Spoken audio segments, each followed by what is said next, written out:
today on a beautiful football afternoon in Oakland, California. The Chargers in first place in the AFC West, and the Raiders hungry for a victory. Hello, everyone. Dick Enberg with Merlin Olsen. Welcome to the east side of the bay for this California rematch, and we're going to see some new faces today. Certainly are, Dick. Jim Plunkett was a backup quarterback until last week when Dan Pastorini went down with a broken leg. Plunkett got warmed up pretty well on that one. Had to throw the ball, trying to come from behind. Threw 52 passes in that ball game. Was able to get 17 points on the board, but it wasn't enough. On the other side of the line of scrimmage, the Chargers have acquired Chuck Muncie, recognized by many as one of the most talented running backs in football. Was not able to perform up to the standard for the New Orleans Saints. Has been kind of a disruptive force in that situation. But certainly, if he can put his fine talents to work for the San Diego team, he'll help to solve one of their problems, their inability to run the football. And both teams trying to rebound from defeats last week. San Diego losing its first game at home to Buffalo, and Oakland defeated here by Kansas City. Kickoff is coming up. NBC Sports presents the best of the national. Hello, everyone, and welcome to the east side of the bay on a beautiful football afternoon. 64 degrees, just a light breeze out of the southeast at 5 miles an hour. The Raiders will kick it off. They're 2-3. Chris Barr to deliver to the other end. Chuck Muncie, the newly acquired San Diego Charger, 46, waiting at the goal line. It's high, fairly short. Muncie at the 5, 10, and down on the slip at the 15-yard line goes Chuck Muncie. First down for San Diego. It is a very wet, soggy turf. The lineups: San Diego Chargers, Dan Fouts, the quarterback. John Cappelletti and Clarence Williams are the running backs behind Fouts. Great receivers. Joyner, Kellen Winslow has caught more passes than any tight end in the league, and John Jefferson, who leads the AFC in yardage.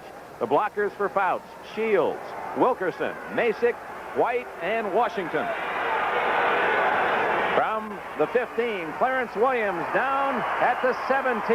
Matt Millen, 55, the rookie middle linebacker, and Randy McClanahan teamed up on the tackle. Defensively for the Oakland Raiders, John Matuzak, Dave Pear, and Dave Browning in that 3-4 defensive alignment. The Mad Stork, Ted Hendricks, Matt Millen, they like him, a big young linebacker, McClanahan and Barnes. At the corners, Monty Jackson has a bad knee, and Lester Hayes. And at safety, Davis and Owens. McCrary, the tight end, in motion. Fouts throws it away. We welcome those fans who have been watching the New England-Miami game. Another big victory for the Patriots, who are playing great football. We're just underway here in Oakland, California. Dick Enberg with Merlin Olsen. The Chargers took the opening kickoff. They have run on the first down for 2, and an incomplete pass by Dan Fouts makes it 3rd down and 8 at the Chargers 17-yard line. We'll see a lot of flip-flopping of defenses today, Dick. The Oakland Raiders will normally go in a 3-4, but anytime they get in a pass-rushing situation, we'll probably see 4 down linemen. That's what they have now. The Raiders were offside. Fouts goes deep for Joyner, and he's way over his head. Otis McKinney, a 5th defensive back, on the coverage. But it appeared that number 90, Jones, had jumped offside.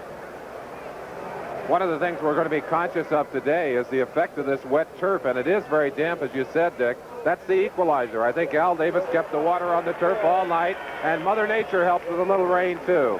We did have a nice rain last evening here in the Bay Area. Jones is offside, so instead of the Chargers forced to punt, it'll be 3rd down and 3. Ben Dreit, the referee.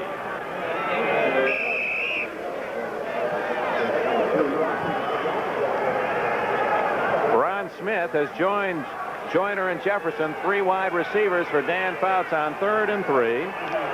We understand Don Coryell will use Chuck Muncie liberally today. He's ready, knows the offense.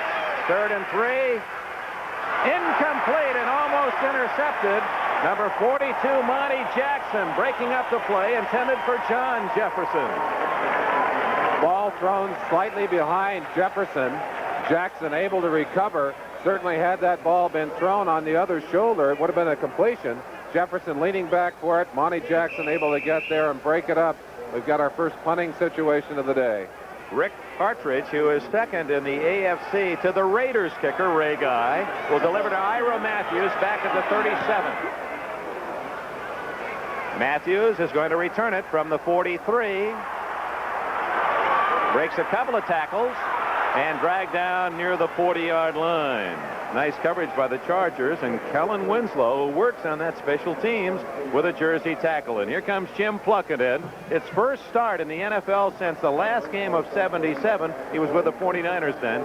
Kenny King has been brilliant, acquired from the Houston Oilers, and Mark Van Egan, the steady plow horse behind him. Cliff Branch with the speed. Bob Chandler, the finesse outside receiver, with Dave Casper, the tight end. Art Shell and Gene Upshaw, that huge left side of the line. Dave Dalby at center. Mickey Marvin and Henry Lawrence, the youth on the right side. First down as the Raiders in good field position at their own 40-yard line. Plunkett has Chandler wide right. He's going to throw on first down.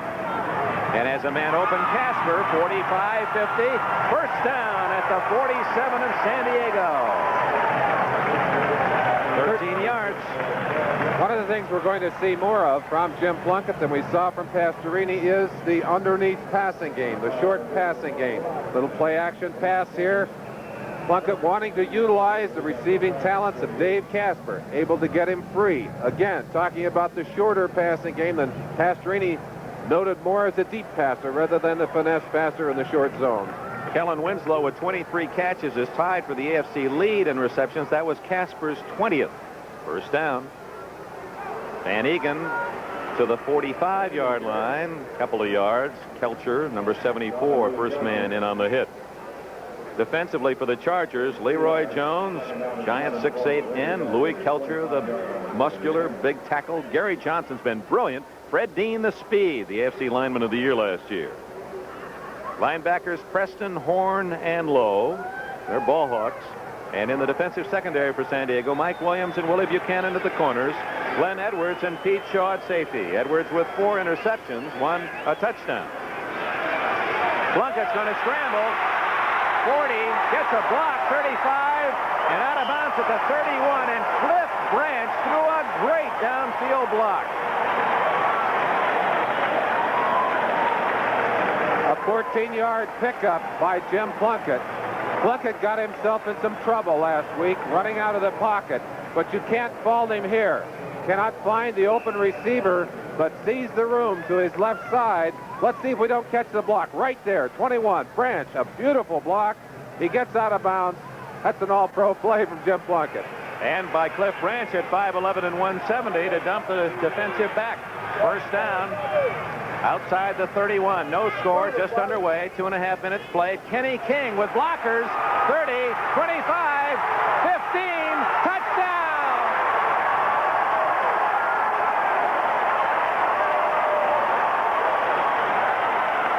Oh, did that set up well? He had 2 blockers and only 2 defenders. Kenny King's outstanding speed gives this Oakland offense the kind of outside dimension that they'd like to have.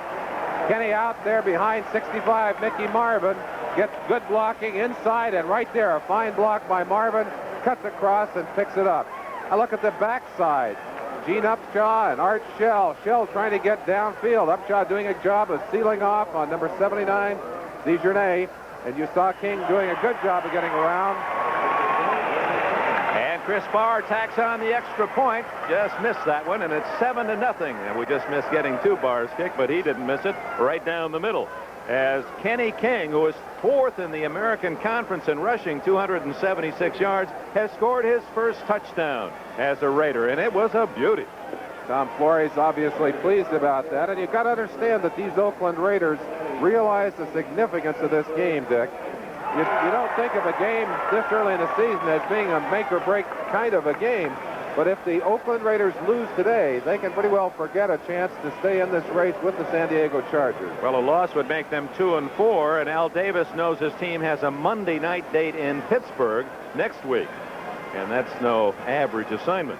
Looking at Al Davis, I'm sure that there's been a lot of frustration in his life recently. These Oakland fans infuriated at his attempt to move this team to Los Angeles, and I'm sure that much of the problem this last week, the cheering when Dan Pastorini went down, had to do with Davis and really was aimed at Davis rather than Pastorini. Muncie at the 5-yard line, 15, and down at the 20, and the coverage again of the Raiders is outstanding. Mario Salado, just activated by the Raiders from the University of Southern California, made the tackle. Dick, one of the questions that I had asked earlier in the week, what would be the impact of that very nasty situation last year in the Oakland, or last week in the Oakland Coliseum? Would it bring these players closer together? They really are charged up emotionally on the field. They've gotten off to a great start in this game. San Diego trailing 7-0. 3 minutes have been played. Winslow in motion. Fouts over the middle. Jefferson open. And he's down at the 30-yard line. Ripped up a piece of sod with that tackle. Close to a first down. Ted Hendricks with a stop, number 83. And if you're wondering why John Jefferson had room to catch that football, watch the grace and the ability of that young man. A little pattern there. Turns Hendricks to the outside. There's a mismatch if ever there was one. Hendricks trying to get in and actually getting good position, but hard to be on top of a fast receiver like Jefferson. The initial first down for the Chargers.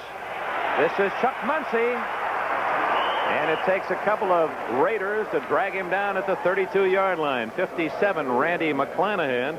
So McClanahan will see a lot of duty today. 57, he's replacing the injured Bob Nelson, who is out with a broken shoulder blade. There's Kenny King, the touchdown maker. It is 2nd down and 8, San Diego. We welcome you fans who have watched that classic between Pittsburgh and Cincinnati. They've had a couple of beauties this year. Here in San Diego, Oakland has scored quickly and leads 7-0. This is 2nd and 8. Fouts throws deep, intercepted. Monty Jackson at the 43-yard line. The Raiders have the lead and they have the turnover.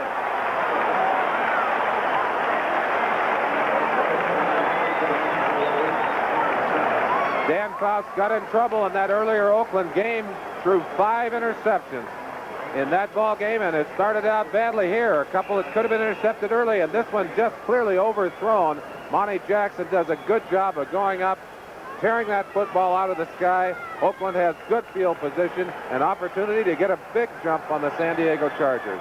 Jackson's first interception of the year, his 22nd career.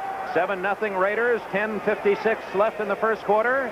And there's Van Egan ripping forward to the 37-yard line. Merlin Olsen, this is something we saw in the first game down in San Diego. The Raiders were able, especially in the first half, to establish a solid running attack against San Diego. Well, they certainly were. And Dan Pastorini, looking at him there, was the man who was calling the signals in that game. He's, of course, been hurt since, as we said last week. But it looks like they're going to have that same kind of an edge today, at least here in the early going. Big run by King to score, and now Van Egan breaking it to the inside. That's a tough running combination. Kenny King scored on a 31-yard run around right end, literally untouched. 2nd and 4, King runs into traffic, and down he goes. Fred Dean had a piece of him at the 35-yard line with Woody Lowe, 51, assisting. For those of you who are not with the first game of the doubleheader on NBC, a big upset in Pittsburgh, one of those rare defeats for the Steelers at home as the Bengals beat Pittsburgh 17-16, so Cincinnati has won twice this year, both wins against Pittsburgh. How do you figure? First down, check that, 3rd down and 2 for Jim Plunkett. Arthur Whittington, 22 in the backfield for the first time, joins Van Egan. And Plunkett rolling. Runner pass, and he's trapped for a loss. Back of the throw. Uh-oh, that wasn't necessary. Gary Johnson throws Plunkett down, and look at the Raiders. They're furious that no flag goes with it. And I think one should have been thrown. That was not necessary. After the play, but the officials were busy getting a mark on the ball. Plunkett won't let that bother him. He's been banged around more times in his life. The first few years of his career, he didn't know what an offensive line was back in New England. That particular play illustrates, though, Plunkett's nervousness. He's not terribly comfortable yet in that pocket, and as he rolled out, had some time, but got nervous feet, wanted to run it, and it cost him. Now the turnover on the interception by Bonnie Jackson does not materialize into any further scoring for the Raiders, and Raymond Guy tops in the AFC, 44 yards plus. We'll try to drop it inside the 10. Look at the Chargers. They're bringing 11 men up on the line of scrimmage. They're going after Guy. No one is back. Here they come, and he gets it away. And a good kick aimed toward the corner, and they'll mark it. Actually didn't get inside the 10 and apparently faded out at about the 18-yard line. They mark it, but Guy was quick on the leg trigger as the white shirts were on him. 20-yard punt. San Diego again begins deep in its own end. 3 possessions, and their best start has been at the 20. We welcome those. Coming up, we will be saying hello to those folks who saw another outstanding game up in Buffalo, where Baltimore upset Buffalo 17-12. Cappelletti and Williams behind Fouts. We welcome those fans who have been watching the Baltimore-Buffalo game here in Oakland. San Diego with the ball, and down goes Cappelletti short of the line of scrimmage. It'll be 2nd down and 11 as Oakland, on its first possession, went 60 yards in 4 plays, and Kenny King scored on a 31-yard run to make it 7-0. Subsequently, an interception by Monty Jackson, but it did not materialize into further scoring for the Raiders. And after the punt by Raymond Guy, San Diego has it at the 19, 2nd and 11. Cincinnati has upset Pittsburgh, and Baltimore has beaten Buffalo. 2 upsets earlier on NBC. The throw to Jefferson, and what a catch by Jefferson, even though he was interfered at the 41-yard line. There are flags both at the reception and at the spot of the throw. We could have nullifying penalties, but what a play by Jefferson. Great play. I'm sure there was an interference call and a holding call. We'll run the play over, but you saw the great acrobatic ability of Jefferson and the tremendous body control. Bumped out of position, actually threw himself all the way around the defender. We'll give you a chance to see it at home. Fouts taking all the time. Good protection on this play. Good long arm fake. And then fires the outside. He wanted Jefferson all the way. Watch Jefferson actually all the way around Otis McKinney, number 23, to make a catch that just, I tell you, it talks about greatness. He's one of the most amazing athletes we see on the football field in the NFL. Nullifying penalties, offensive holding San Diego, interference called against the Oakland Raiders. And, of course, those of you who saw that classic first game between these two teams that went into overtime before San Diego won at home 30-24, saw Jefferson make 2 circus catches for touchdowns. Fouts going long, and wide open is Ron Smith. Overthrown at the 35-yard line of the Raiders, and he was well in front of the pack. Dwayne Osteen, 35, the closest black shirt. Actually, 2 defenders, Burgess Owen already there too, to try and catch up with him, but Smith has excellent speed. They're pleased at his addition to this receiving corps, and when they put the 3 wide receiver offense to work for the San Diego Chargers, they can put a lot of speed on the field. Ron Smith, who played his college ball in San Diego at San Diego State and acquired from the Los Angeles Rams. He's wide to the right with Jefferson to the left and Joyner in the slot. And Kellen Winslow also flank left and a triple left. Flags are down. To this side, Smith. He catches it as he goes out of bounds at the 34. That would be a first down, but I believe we have an illegal procedure against San Diego. Although Matuzak may have been offside for Oakland. Let's check it. Matuzak is definitely offside. It's just a matter of if he's moved or someone else. Looks like the 2 defenders moved. Give the officials a chance to call it, but that was a pretty catch by Ron Smith. Nailing that one down on the sideline. Didn't have much room. Number 72, decline a penalty. That's a first down. Of course, they'll decline it. They picked up about 10 yards with the play. Moves the ball out to the 33.5-yard line. But Ron Smith did not have much room when that ball arrived on the sideline. Did an excellent job of knowing where he was, getting both feet down inbound. Actually close to 15 yards on the play. First down near the 34-yard line. Joyner left. Jefferson right. That's Clarence Williams in motion. Cappelletti, another former Ram, plows out to the 38-yard line. Ted Hendricks and John Matuzak with a tackle for the Oakland Raiders. Just for those of you who have joined us late, to reset the action today, San Diego with its first loss of the season last year, upset at home by Buffalo, 4-1. The Raiders are 2-3. They were down 31-0 in the first half last week. Eventually lost to Kansas City 31-17 in a game in which Dan Pastorini fractured a leg. Jim Plunkett has replaced him at quarterback.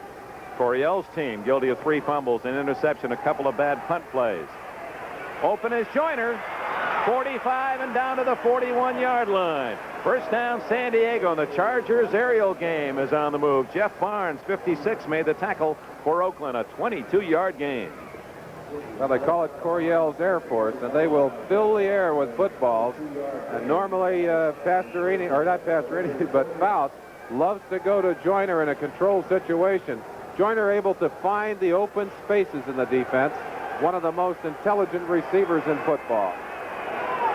Williams out on the flank. He slips on that wet sod and just does set himself. And here comes Joyner in motion. Give it to Cappelletti. Hit by Hendricks, and down he goes at the 39-yard line.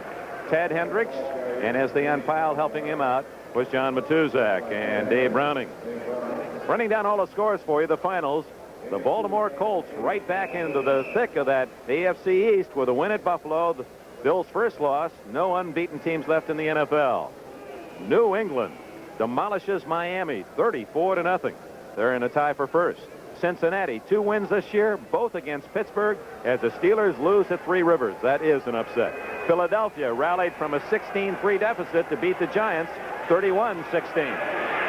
Fouts for Jefferson, might be intercepted. Oh, Jefferson with another incredible catch. Oh, my.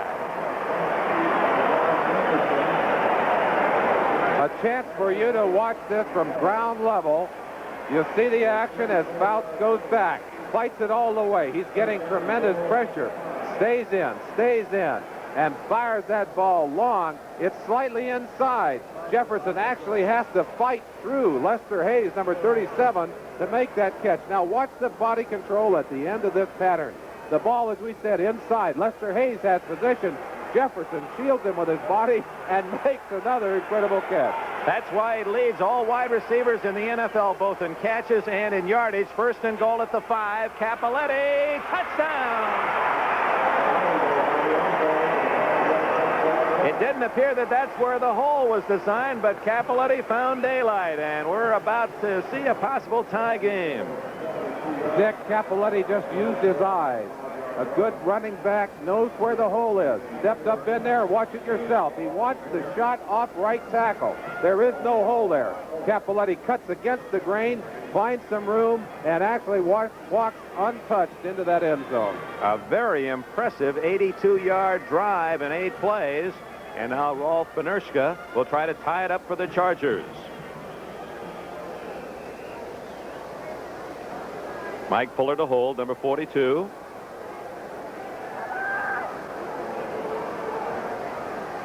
Right at you. And down the middle. And a flag is down, thrown in the middle of the line, and let's check the penalty. It might be one of those leverage calls, someone using the back of a fellow player to try and get up in the air. That's something that's been added to the calling responsibility of the NFL officials in this last year. Here's Ben Dright. Defensive holding number 55. The point is good. We penalize 5 yards on a kickoff. So the extra point is good. Matt Millen, the young linebacker for the Oakland Raiders, guilty of the hold, and San Diego will be able to kick off from its own 40-yard line. Cappelletti, the former Heisman winner, has tied it up. And with 5:26 remaining in the first quarter here in Oakland, the Chargers and the Raiders are even at 7. We got deep here. Matthews, Whittington. Arthur Whittington, number 22, and Ira Matthews, 43, deep for the Oakland Raiders. 82-yard drive by the Chargers in 8 plays. Great catch by Jefferson, sets up the 5-yard touchdown run by Cappelletti. Benerschke, he'll kick it off and run off the field. Still not completely recovered from the operations for Crohn's disease. Whittington, 15. Down he goes at the 19, and a flag is down with it. They watered the field heavily during the week here in Oakland, and then we had a substantial amount of rain last night, the first rain of the season in the Bay Area, so the footing obviously is slick. We talked about the game earlier in the season, the overtime game of these Chargers and the Oakland. Crucial pass than that one. It came in, as we said, with the injury to Pastorini, just seconds to go in the game, and threw one pass for a completion. Pastorini came back in after the overtime break, and actually the Raiders lost that game. But what a pressure-filled situation for Plunkett. That was his first pass of the year. Now he's making his first start in 3 years. Hands it off inside, and there's no room at all in there as Mark Van Egan gets maybe to the 10-yard line. Well, let's go on with that game, since it was the outstanding game we've seen this year.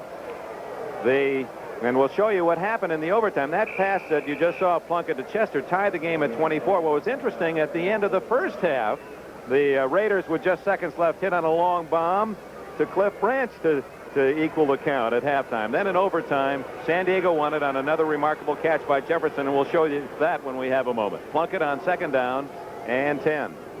It's King. That's a similar play on which he scored the touchdown, running 31 yards, but the Chargers had that well covered at the 13. It'll be 3rd down and 7. So this, again, a month ago in San Diego, the game was tied. I believe that Fouts threw to a man that was covered that tightly, but Fouts has such confidence in his arm and his receivers, he'll throw the ball anytime, anywhere. Well, you saw the play earlier just today that Jefferson made around that same Lester Hayes, who was an all-pro candidate.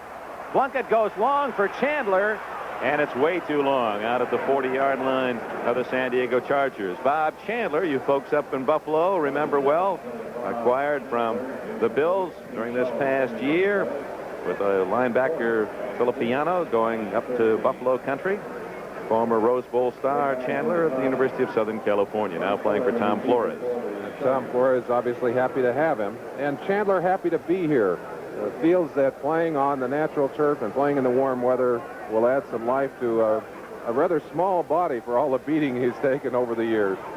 Great guy. You saw 1-for-1 passing, so he shares a lead as the best passer in the league percentage-wise, and he is the top kicker in the AFC with 44 yards. Oh, just got it away, and what a kick it is. Mike Fuller all the way back to his 28-yard line. Gets a block, 35-40, and he ducks out of bounds at the 44, make it the 43-yard line. 59-yard kick by Guy and about a 15-yard return. And we have a timeout here in the Oakland Alameda Coliseum with 3:41 remaining in the first quarter. In New York at the Kingdome in Seattle, the Cleveland Browns are on the board. Ron Pruitt taking it in from 2 yards out. Point after is good, and Cleveland leads the host Seahawks 7-0. Back to Oakland and Dick Denver. All right, Bryant, here in Oakland, it's a 7-all tie, the Chargers and the Raiders. And many looking for a repeat of that exciting battle down in San Diego that went overtime. Fouts with the ball at his own 43-yard line. Joyner left, Jefferson right, Cappelletti and Clarence Williams behind him. It's to Joyner. And he's hit by the last man at the 38-yard line. Monty Jackson and Burgess Owens made the tackle, or it's a touchdown. Let's go back to Raymond Guy. Now we're going to see this play again. A chance to look at Fouts from ground level as a defensive back would be looking at him. Beautiful strike right there. Joyner, as we said, an expert, a very wide receiver, able to find the gaps in that defense, and Fouts delivering the ball quickly and on target. Most of his patterns are timing patterns. Thrown to a spot on the field, the receiver goes after the football there. First down at the 38. Clarence Williams. Nothing there except black and silver. Hendricks, Randy McClanahan, Matt Millen all in on the tackle. Ted Hendricks, a very physical linebacker, actually just shutting the door on the outside. Don Matuzak, number 72, holding his position. McClanahan, number 57, who's in that lineup in place of Bob Nelson, doing a good job coming from the inside, forcing that door shut from the inside. There's nowhere for a back to run. They forced it from the outside and the inside and held their ground on the line of scrimmage. Plus, Merlin, it appeared that Williams, conscious of that turf, was not really running full speed. He ran gingerly. Second down and 9. Fouts down the middle, wide open again is Joyner, and he's to the 21-yard line and a first down. McClanahan, 57, made the tackle, but the Chargers in this tie game are on the move again. That was a 16-yard play. One of the weaknesses of the 3-4 defense is the inability to get a pass rush, and that's especially crucial against a team like Coryell's Chargers. They throw the football so often on first down that you really are at a disadvantage unless you get a pass rush. We may see the Raiders go to a one-man or a two-man blitz to try and get pressure on Fouts. Joyner with a couple of catches on this drive, and the Chargers are deep at the Oakland 21. Up the middle, Cappelletti, and he's down at the 21-yard line. That was the same play in which he scored the touchdown. He tried the same move, slipping to the outside, but ran into McClanahan. Well, we talked about the disadvantage of the 3-4. One of the advantages of the 3-4 defense is the ability of the linebackers to move quickly to the point of attack. They did it there. They sealed it off. Cappelletti did cut back, but they did not have any sealing on the backside. In other words, there was no room there. Linebackers coming all the way across were able to make the play on it. And now Oakland puts in Cedric Hardman, number 86, an excellent pass rusher, and number 90, Willie Jones, try to put pressure on Fouts. That's Hardman, fumble, and Hardman's got it.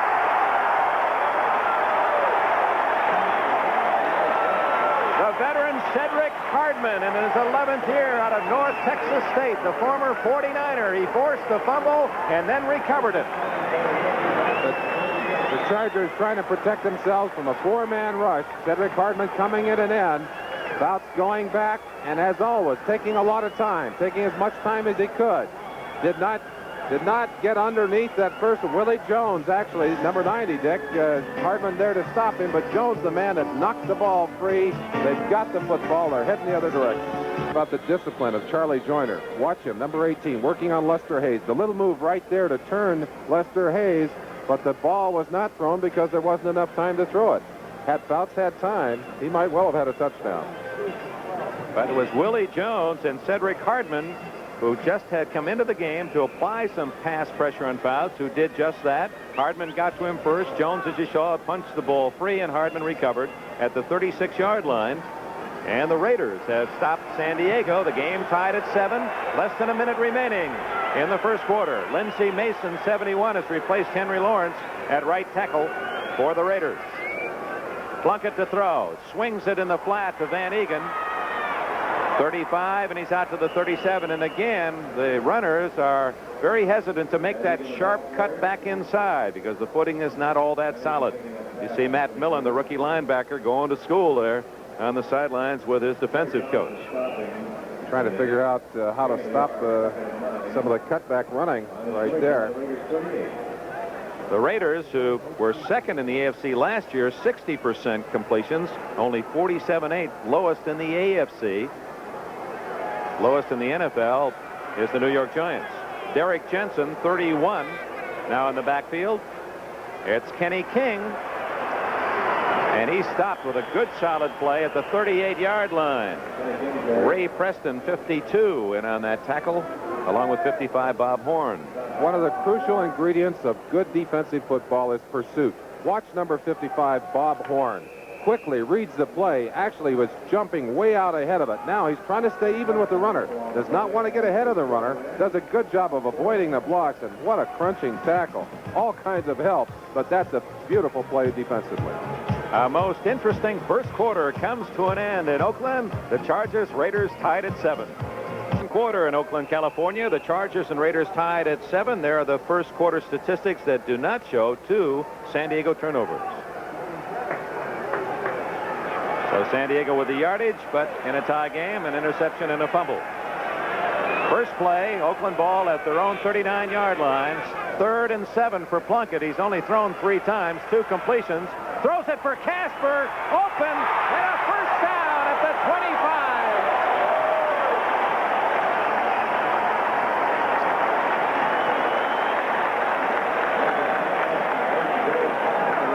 Dave Casper has the speed to get deep, and Plunkett takes advantage of it here. Plunkett is getting some pressure, and he finally gets this ball off. That's 68. Leroy Jones coming around 79.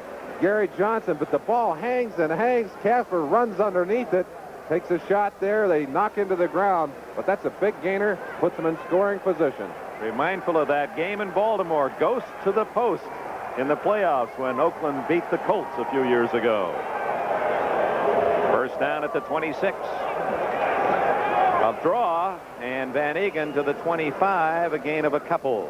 Kelcher and Johnson, the 2 San Diego tackles, pinched him down.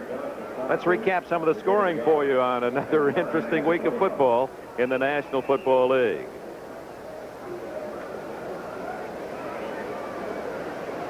Well, we'll give you the finals that we gave you before. Baltimore beat Buffalo 17-12. New England shut out Miami 34-0. Cincinnati 17, Pittsburgh 16. Philadelphia rallied from a 16-3 deficit to beat the Giants 31-16. Green Bay and Tampa Bay are in overtime, tied at 14. Plunkett to this side. Van Egan out of bounds at the 20. Give him the 19. It will not be a first down. Short by about 3. Willie Buchanan, 28, to push him out of bounds.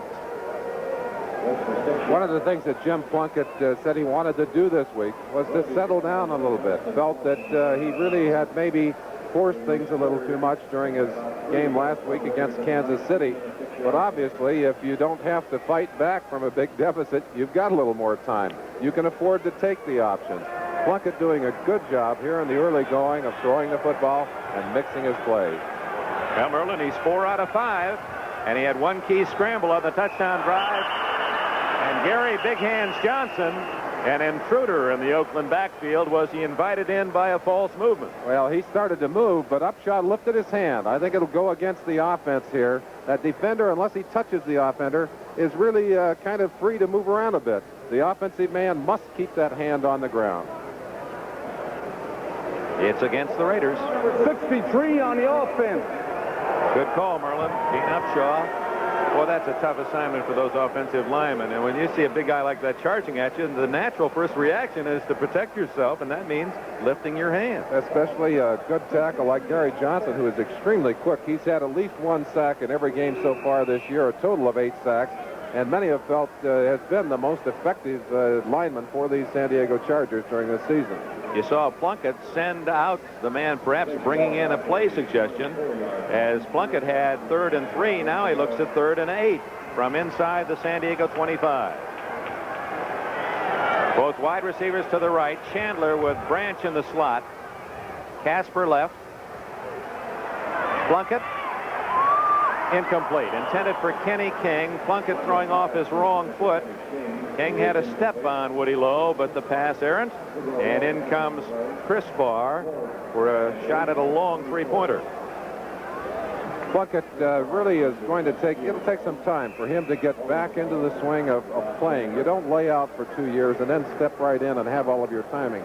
But again, he was under pressure, and that's difficult. He's fighting to get some room to throw and moving around pretty well. The Raiders are not used to having a mobile quarterback. They've been used to a guy that just stops back there, and that's it. 42-yard try. Bob Chandler to hold.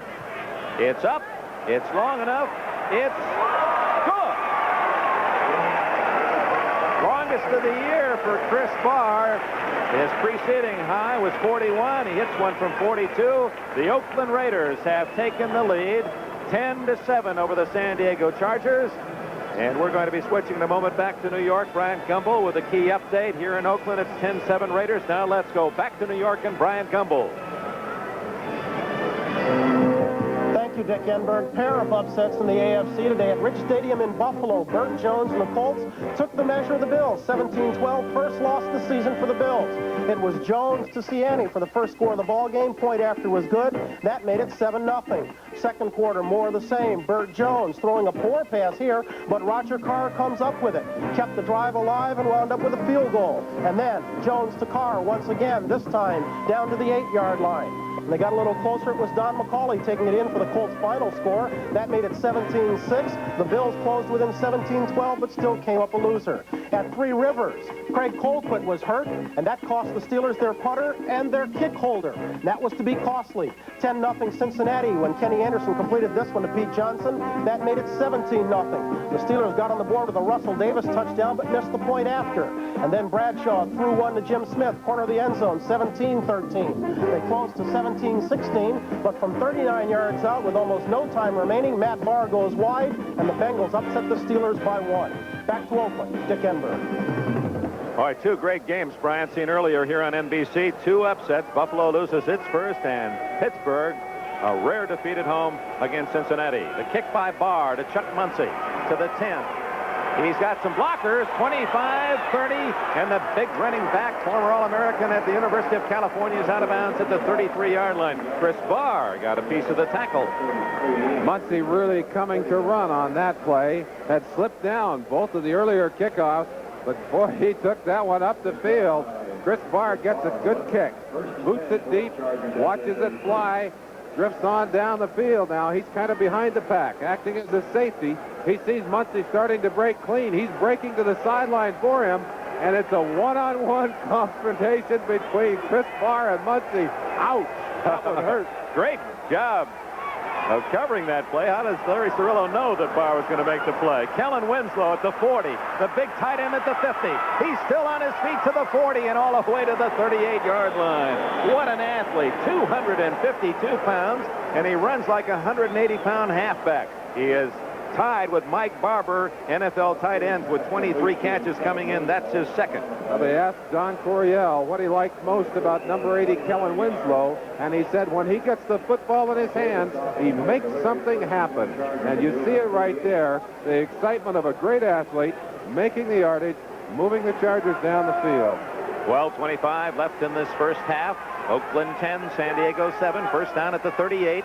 Fouts into the flat, incomplete to Muncy, and very close to a lateral. And you'll see the Raiders, just in case, Ted Hendricks never misses a trick.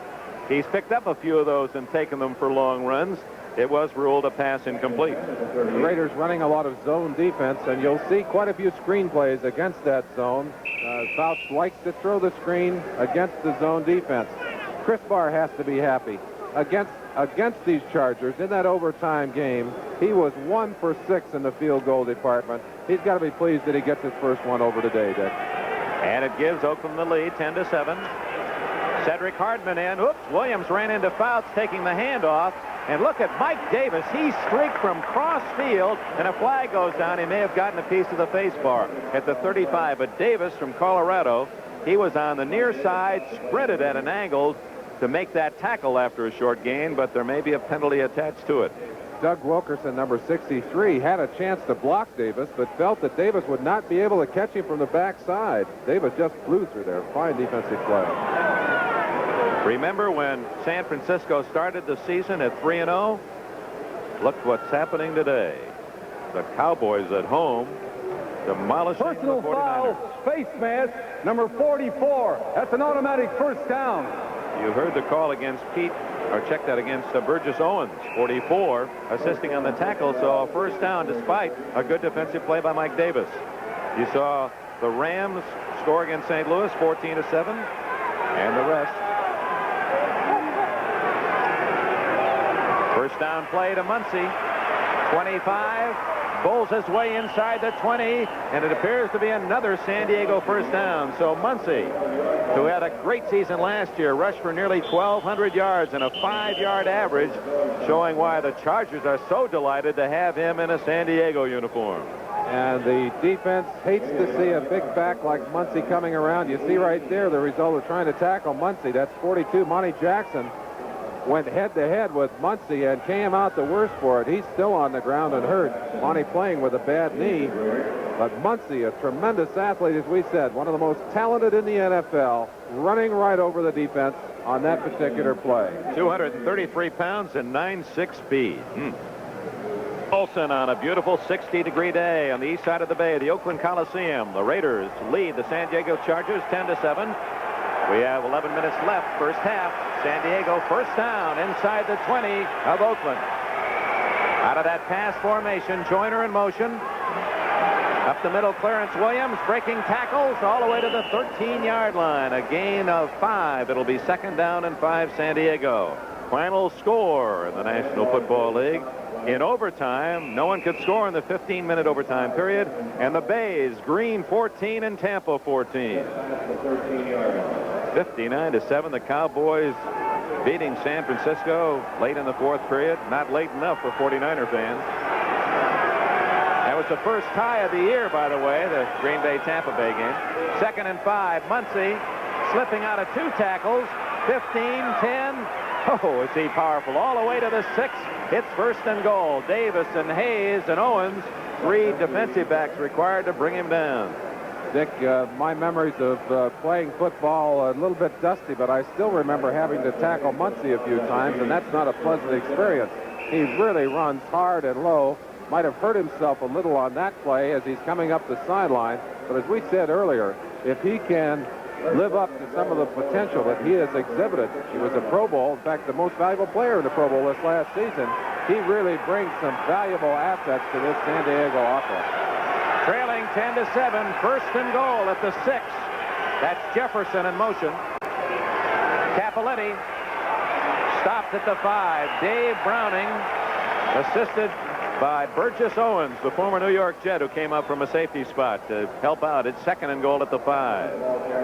Cappelletti running in the sodded area of the field, and that is really an area where the footing is treacherous at times. He looked as if he was going up into the line tentatively.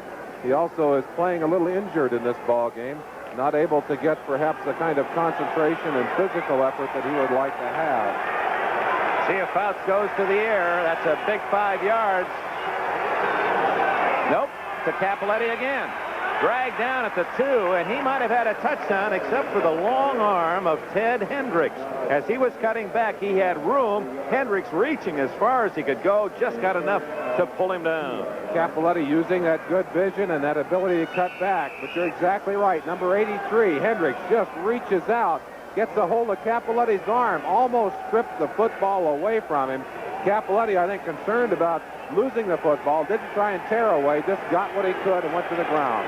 Well, that's why Hendricks was 3 times an All-American at Miami and 4 times an All-Pro. 3rd and goal, and Fouts has called time. And he's going to talk it over with his coaches on the sideline. So we have a timeout here in Oakland. 9:39 remaining in the first half. The Raiders lead the Chargers 10-7. A reminder, next Sunday on NBC Sports, NFL 80 continues. We invite you to join host Brian Gumbel. Up to the minute look at all the news, scores, and highlights, plus a special feature, the marketing of the NFL logo, the designs of the various teams. That's all next Sunday. NFL 80. Check your local listings for the time in your area. Merlin and I will be down in the Orange Bowl to see the Bills trying to bounce back from their first loss of the year against Miami, trying to recover from a rather solid walloping by New England today. 3rd and goal at the 2-yard line for San Diego. They trail 10-7. Fouts sneaks it in. Dan Fouts with a touchdown. Yeah, they've got a handkerchief on the field, though, Dick. But what an interesting call by Fouts. Took everyone by surprise. The Oakland Raiders anticipating, as we had anticipated, that it would be a pass. Oh, my. Feeling your lines, Dick. They got a penalty on that one. That's why I use that expression. There's nothing else to say. Why not try oh my? And I don't think that's what Don Coryell is thinking. But I wonder, remember he called, well first we'll get the word. Start right guard, number 67. Ed White, former California All-American, starting too quickly. But remember, Fouts went to the sidelines to talk with his coach Coryell before this play. He may have said, hey, I think I can sneak it over. I bet he suggested it. Boy, it was a good call. Great call. And the San Diego Chargers, so intelligent in the way they positioned their people. I think they knew what the defensive reaction was going to be. They knew the middle would be open. Fouts took advantage of it. Unfortunately, Ed White got a little early start there, and it cost them the touchdown. Oops, and now a mix-up, and Fouts has to spend his second timeout. So the first penalty of the game against San Diego cost them 6 points, and now they're looking at 3rd and goal from the 7-yard line. Fouts and Coryell will huddle, and we'll take this break with a score 10-7 Oakland. Back in Oakland, the San Diego Chargers, 3rd and goal at the Raiders 7. They've lost a touchdown, called back on illegal motion. Fouts going to throw under pressure. Incomplete. Clarence Williams covered well by Mike Davis, number 36, and Vinerska, and the field goal unit comes in for San Diego. Boy, that's a tough 5-yard penalty now. Well, they're all tough down in there, and certainly anytime you lose a touchdown with a mistake like that, you really kick yourself up and down the field because those points are so tough to get anyway. Vinerska, very reliable kicker, but missed one that cost him that game last week. He'd like to get this one in and tie it up. 25 yards away, he does just that. Vinerska now is 9 for 12 this year. And this is following the script of our game in San Diego a month ago. 9.5 minutes remaining in the first half in Oakland, even at 10. Gonzalez, our director, has set up this 3-view shot. You have Vinerska kicking off and White deep to return. At the other end for the Oakland Raiders, well, that's not the return man. That's an up man, Ramsey. Deep is Matthews and Whittington. And he sails it down toward Matthews at the goal line. The 10, the 20, and out of bounds. Ira Matthews, who returned 104 yards against San Diego here last season for a touchdown. Pete Shaw, number 44, made the tackle. We saw Chris Barr bump out a man out of bounds on a kickoff, but Vinerska, with his operations and all, he just heads for the sidelines after he kicks it off.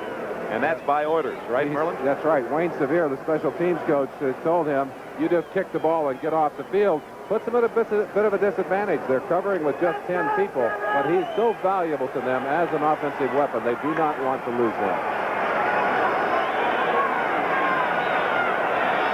First down at the 22 for Oakland. A 10-10 tie. 9 minutes left in the half. Plunkett dumps it in the flat. Van Egan. Oh, does he run into a stone wall at the 25-yard line? Preston and Horn, two linebackers, shoulder to shoulder. Let's pause briefly.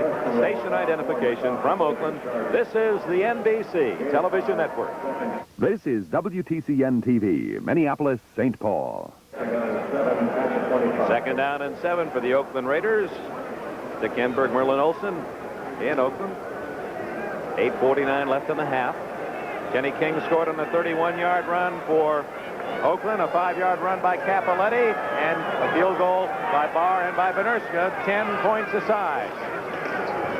This is King, much like the play in which he scored a touchdown, but read very well by Ray Preston, 52, from the University of Syracuse, and he knocks him out of bounds after a 1-yard gain. It's going to be 3rd and 6. A reminder, this Thursday, 8 o'clock Eastern Time, games people play. You'll see the World Cannonball Championships. Our old buddy Soupy Sales and custard pie throwing. And the hottest thing on wheels, skateboard fever strike. That's Merlin Olsen's favorite. All this and more this Thursday, games people play. Be sure to watch. King, 31 yards on his first carry, 8 yards on his next 4. Whoops. Flag down, and so is Plunkett. He saw the pressure coming, and he ducked down at the 16-yard line. Now let's check the flag. Fred Dean, number 71 at the right end, over the line. Didn't appear that any of the Oakland Raiders moved. If that's the case, it'll go 5 yards against the San Diego Chargers. Will set them very close to a first down, be third about 1 yard. Dean, of course, requiring on his lightning quickness and trying to get that jump. He reminds me so much of your former teammate Deacon Jones, the way he gets off the ball. Not as big as Defense, Deacon, but offside, number 71. he also happens to be working against a very large offensive tackle, Art Shell. And Shell, a very difficult man to get around. Dean has had some good games against Shell by using that quick upfield shot and then moving back inside once Shell dropped back. But he got himself in trouble on that one. Another 5-yard penalty hurts Oakland, or hurts San Diego. Now it's 3rd and a long 1.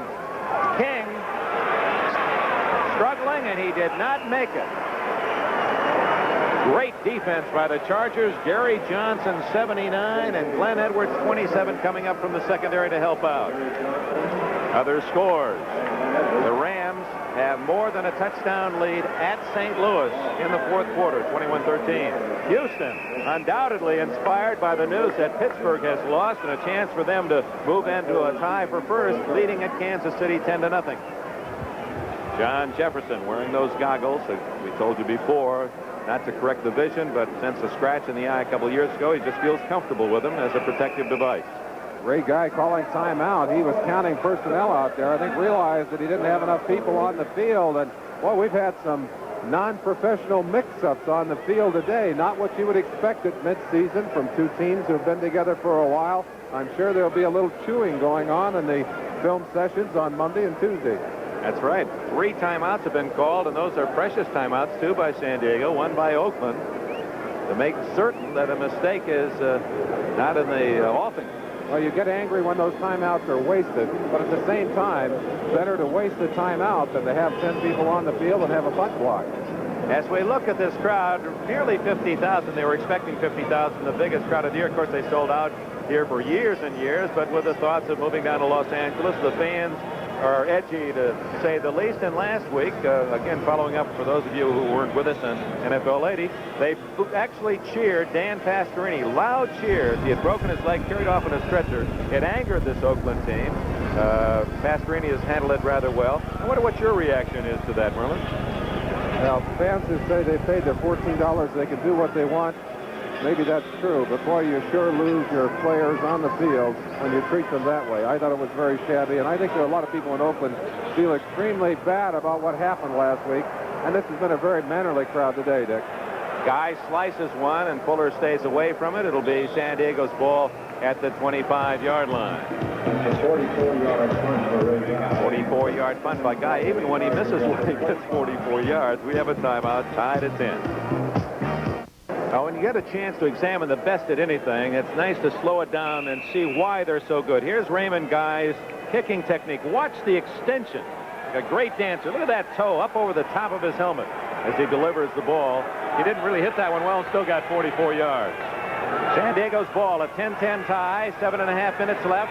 Fouts wants to go deep and then dumps it off to Muncy, out of bounds at the 31-yard line. A gain of 6. Well, that's good vision by Fouts. He wanted to go long to Joyner. Joyner was well covered, so he just flipped it out to Muncy in the flat. Fantastic discipline. Fouts long arm fake. Watch it right there. Wants to go deep. Couldn't get deep. Still had time. Swings back across and catches Muncy in the open. Great play, but that's the third option. A big fake, then the downfield shot. Saw it wasn't open. Still very cool. Came back to the open receiver. 2nd down and 4 for Fouts. From the 31, it's Cappelletti, a 1st down as he charges all the way out to the 40-yard line. Say next Sunday, start your day with NFL 80 and host Brian Gumbel. You have all the latest news, college scores from Saturday night, highlights, then exciting regional action. Merlin and I will be down the Orange Bowl to bring you the Buffalo Bills and Miami Dolphins contest. And some of you also will see the Seattle Seahawks, one of the most exciting teams in the NFL, against the New York Jets. Then following football, the 1980 World Series, the Kansas City Royals, and either Philadelphia or Houston, right back here where it belongs, the World Series on NBC. Fouts again, over the middle, incomplete. Intended for Joyner. And Fouts more and more using that long arm fake to try to set up something. Well, that's got to be tough on the defensive backs. Defensive backs, Dick, trained to go on that move. And very few quarterbacks in the NFL able to effectively use that long arm fake. Fouts has developed that as one of the many tools he uses to destroy the defensive back. Used it effectively there, but Randy McClanahan, number 57, who is playing, as you said, in place of Bob Nelson, right on top of the receiver Joyner, and the ball incomplete. McClanahan with good size at 6'5". From the 40-yard line, 2nd and 10. Fouts again to the air. In a little trouble, dumps it off to Jefferson. He's down at the 45, and there are a couple of flags down in the defensive secondary. You've got to figure somebody in a black shirt was holding. Kellen Winslow said they're trying to undress me down here. I mean, they pulled on him so hard his pants popped out of his uniform on that one. The evidence was obvious, and the yellow flags went flying. Well, I don't blame him. Matt Millen down there. There's Jefferson. Watch him. Maybe we'll see it. They both get into the same area. Number 56, Barnes, a good shove on Jefferson. Jefferson looks like he has room. Ball thrown. Good reception there. But the penalties had gone down. Ted Hendricks, apparently the guy who... We'll let him talk about it. Defense, holding, number 55. That's an automatic Matt Millen down. with another penalty from Penn State. Millen at 6'2" and 260 with 4'9" speed. He was a defensive tackle for Joe Paterno and the Nittany Lions. They really like him here in Oakland. They feel he's going to be a great player. 1st down, San Diego, 10-10 tie, 6:46 left in the half. Chuck Muncy, brought down by McClanahan.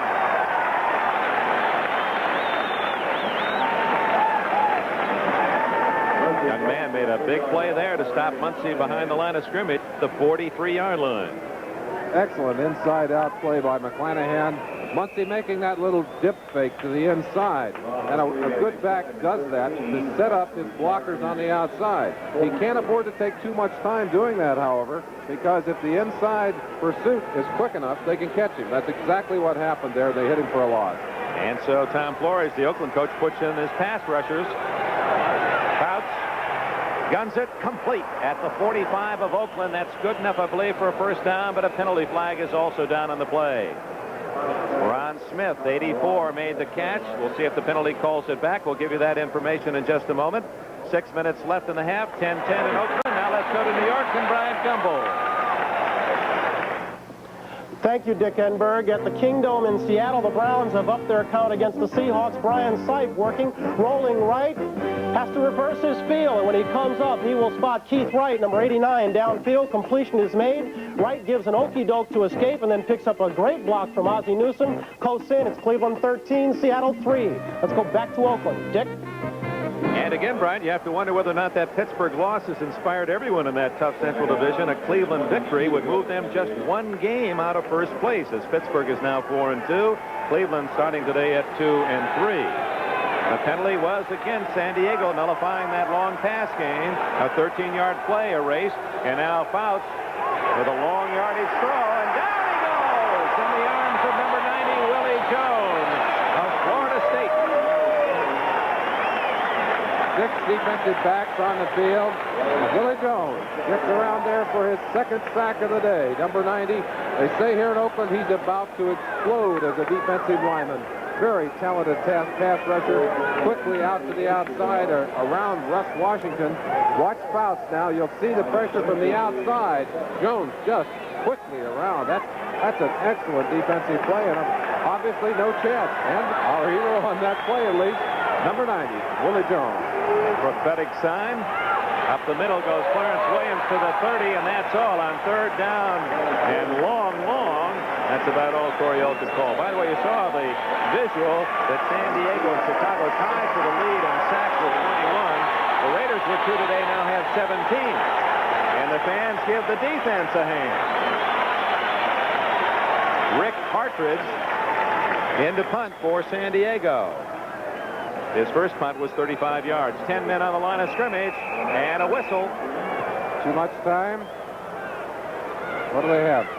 Just to put that sack into perspective, those 2 sacks, San Diego had only been sacked 5 times coming into this game, an average of 1 a game. Already in the first half, 2 sacks for this Oakland defense. Good. 41 offense, false start, 41. San Diego suddenly, after not having a penalty in the first quarter, really hurting themselves by mistakes. That's another 5 yards, so Partridge will have to kick from around his own 10-yard line as Willie Jones celebrates with his defense on the near sideline. Ira Matthews will return the punt. He's at the 35 of Oakland. 10-10 tie. Less than 5 minutes left in this first half. They're going to put pressure on Partridge. Gets it away. Not a very good kick. Matthews at the 45, the 50. And dances to the 46-yard line of San Diego. So the pressure on Partridge, a short kick and good return. Kellen Winslow with another tackle for San Diego. Only a 33-yard punt and 11-yard return for Ira Matthews.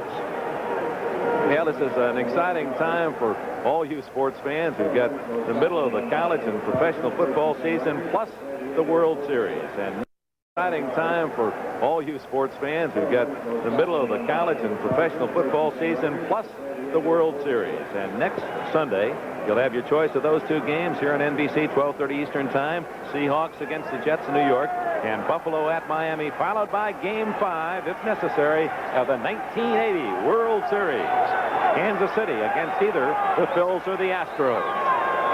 First down, Van Egan to the 42-yard line, a gain of about 4. Second down and 6 for Van Egan from Colgate. We talked with him yesterday, and Van Egan is doing something that I'd like to proclaim for all, a suggestion for all. He's giving back to his university. Over a 5-year plan, donating monies. There'll be enough so that it'll be able to perpetuate itself. In 2 more years, there'll be a $5,000 scholarship in his name to a Colgate athlete. And a nice mark of a man saying thank you to his university. Second down and 6. Plunkett, good protection. Going long, and Branch is open.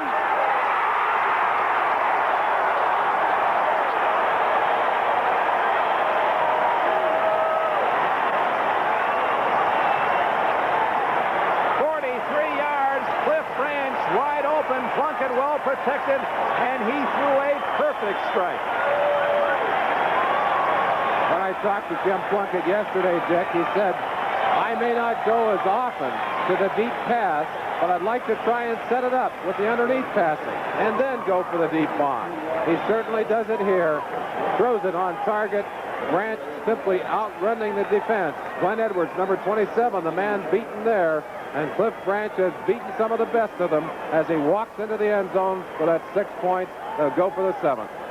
Here's a try for point. Babar out of Chandler's hold. Ooh, he knuckles that one in there. It's now 17-10 Oakland. It took them only 41 seconds. 2 plays, 46 yards with Plunkett to Branch, 43 yards and the score. A little Cliff Branch out of the University of Colorado's 53rd touchdown catch in his career with Oakland gives the Raiders the lead. Long kick by Barr to Muncie, and he'll sit on it, take it out to the 20-yard line.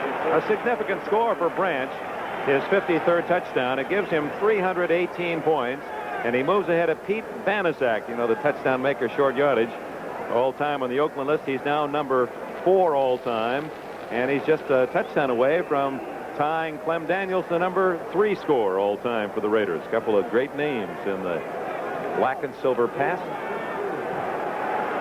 Score by quarters. You'll notice that the Raiders haven't had a very productive second quarter, but they've been doing it today. Put 10 points on the board today. Almost matching their total of the first 5 games. Fouts is a little short on his toss to Joyner. He had Williams running the short flat and then Joyner deeper. Jeff Barnes 56 on the coverage. Fouts now is hitting 50%, 8 out of 16, 153 yards, 1 intercepted. The other thing that the Raiders have done is to limit the production for San Diego. Maybe we can get that same graphic for San Diego's score by quarters, because theirs is a totally different picture. And we're working on it. There it is. There it is. 76 points. They've scored in 5 games in the second quarter. They've been limited to 3 in the second quarter here. Just the reverse of the pattern as Fouts on 2nd and 10 hits Winslow, and he's out to the 33-yard line, and that should be good enough for the first down. Otis McKinney, 23, made the tackle for the Oakland Raiders, an extra defensive back. Well, that Winslow is a target and a half. Interesting to me, though, Dick, 13 yards on that particular play. Interesting to me that this team still, even though they now have Muncie, who's been able to run, they still want to throw that football. They really do mirror their coach, Don Coryell, and his almost fanatic zeal for the passing game. Well, he grew up in the college ranks throwing the ball. He says the one way you can beat a team that's better than you are. And now in the NFL with the Cardinals and the Chargers, he likes to put it up, and here goes Fouts again. In trouble, down at the 29. Dave Browning logs the 3rd sack. Matuszak right there to help out. Big Russ Washington still on the ground, number 70, and he's not moving. Doctors and trainers out on the field for the Chargers. Washington, the giant tackle, 6'7" and 284, played around 330 last year. Married a young lady from the island of Truk in the South Pacific, and eating that good Polynesian food and exercising in the islands. Lost a lot of weight, playing great ball in his 13th year out of Missouri. Number 1 pick by the Chargers. Back in '68, 5 times a Pro Bowler. Obviously, with those credentials, a considerable concern the Chargers as to his welfare. He's working against one of the biggest defensive ends in all of football, 72 John Matuszak, who would just like to take you back and use the back of your head to block those passes. I'm sure that he rolled up Russ Washington pretty well. Chuck Lavin, a rookie from South Dakota State, 64, would be his replacement. Big shoes to fill for that young man, and it would appear that he will definitely be coming into the game, as Washington has not moved out of that position. They're checking him now on the field. I don't like the way he's resting on his side, do you? No, I don't. And they're examining his left knee. Difficult to say, though. I think one of the changes in the game, and I think it's a very positive change, is that trainers and doctors much more careful in their handling of injuries today than they were, say, 10, 15 years ago. Well, remember, you'd almost, with a broken leg, have to hop off the field in the old days so you could save a timeout. They're going to bring the stretcher out. Let's hope that just precautionary and it's not serious. And the other thing to know, there are X-ray units right here at the stadium. An injury like this can be X-rayed within minutes to determine the significance of it. So, while they attend to Russ Washington, a reminder that one of the sports classics, the World Series, NBC with so many Emmy Awards for its coverage, great director, and Harry Coyle. Mike Weissman, producer. They're gearing up. Tuesday night will be the opener. 8 o'clock Eastern Time. George Finkel also producing that World Series coverage. Joe and Tony, Tom Seaver. Oh, going to be a dandy, and we hope you'll just make that a regular habit to watch us here on NBC. I guess Earl Harmon, Ron Luciano, they're going to be used in some unique ways. Be interesting to see Luciano. Wouldn't you like to have heard Luciano in that game yesterday between Philadelphia and Houston, giving his impressions of all of those interesting calls? I can't imagine a game with more challenges to an official, to a referee. It was exciting to me, though, to watch the fact that it was handled right on the field. They didn't mess around with it. They went right after it. Well, the picture says it all. Not much more to say about Russ Washington other than we certainly hope that is not as serious as it at first appears. Now, while we have a moment here, we look at this stadium. Gene Klein, the owner of the San Diego Chargers, has announced that he would like to see the San Diego Stadium renamed in honor of the former sports editor of the San Diego Union, one of the true gentlemen in sports reporting, Jack Murphy, who passed away this past week. He was such a friend of sports in San Diego in so many different ways, as well as being an outstanding reporter. Jack Murphy Stadium. It has a nice ring. It's just a shame that we wait till someone passes away before we honor someone so deserving. On 2nd and 13, there's the veteran Joyner open again out at the 44-yard line, and he has a San Diego first down. Joyner's been hot. 15 yards on that reception, and he has 4 catches today. I don't think any team in football throws more offense at you than the San Diego Chargers. That time they had 2 men in the slot on the right-hand side. Joyner, one of those people, slipped to the outside, and had it not been for a shoestring tackle by number 37, Lester Hayes would have had even more yardage on the play. Ticking down toward the 2-minute warning. 17-10, Oakland leads. Reverse, and now the flea flicker. Fouts is looking for Joyner. No, he goes the other way, and it's caught by Winslow. Or is it Williams over there at the 30-yard line? A flag is down. There was a bump that could have gone almost either way. I think it might be on the offensive player. It looked like Williams might have bumped the defender there, but he's shaking his head like he's happy about it, so maybe they've called it on the defense. Coryell not angry on the sideline. I think they may have decided to penalize the defense on that play. How do you know he's not angry? He always looks angry. I think he stomps up and down. Now we know for sure, because you see on the other sideline a coach who is angry, Tom Flores. Number 36, decline the penalty. They're calling it against Davis. Perhaps we can see that again. Flores doesn't believe the call. It was one of those tough ones. They both seem to be running into each other. It's tough to see who was the guilty. Bumping taking place, as we said, between the back. Now watch the play. Develops as a reverse and then a flea flicker. A little toss back to Fouts. Fouts wanted to go deep to Joyner, number 18. Went short. Can't see it. Can't see it. Unfortunately, the official right on top of it, though. Batted down as Dave Browning leaps high to deflect that pass intended for Clarence Williams here in the near flat. Browning, former All-American at the University of Washington. I know his team alma mater looking toward a possible Rose Bowl bid. That is the 2-minute timeout. And remember, the Chargers have only one of their own remaining. 2 minutes left, 17-10, Oakland. The preceding announcements were furnished by the National Football League. Dick Enberg, Merlin Olsen, the Oakland Coliseum. 2 minutes remaining in the first half. The Raiders scored first on a 31-yard run by Kenny King to make it 7-0. John Cappelletti tied it, capping an 82-yard drive with a 5-yard run tied at 7, ended the first quarter. 42-yard field goal by Barr gave the Raiders a 10-7 lead. Benerska's 25-yard field goal tied it, and a 43-yard bomb Plunkett to Branch has given Oakland a 17-10 lead. 2 minutes left in the half. First down from the 30. Fouts. Down he goes. John Matuzak. The Raiders in this first half have logged 4 sacks. San Diego, as Merlin pointed out earlier, has only allowed 5 all season in 5 games. Let's go down into the line of scrimmage and see what happened on that play. Chuck Lavin, number 64. They just inserted him, as we said, for the injured Russ Washington. The Oakland Raiders run a stunt. Willie Jones lines up inside. He ties up 2 of the defensive linemen right there, and the tackle slipped to the inside, got away for the sack. Fouts Complete to Winslow, and look at him carry Otis McKinney. Normal men would have gone down with a tackle. Winslow made a couple of more yards. It's 3rd down and 5 for the Chargers. Because they used 2 of their timeouts, they have to hurry. And here comes a field goal unit on, but we have 1:17 left. No, it is 4th and 5. It is 4th and 5, so Benershka and the Chargers will go for the 3. We want to make one correction. It was not Laban who came in, but Dan Audick, number 60, who is playing in the line now. We don't want Laban might get after us next time we see him. He might indeed.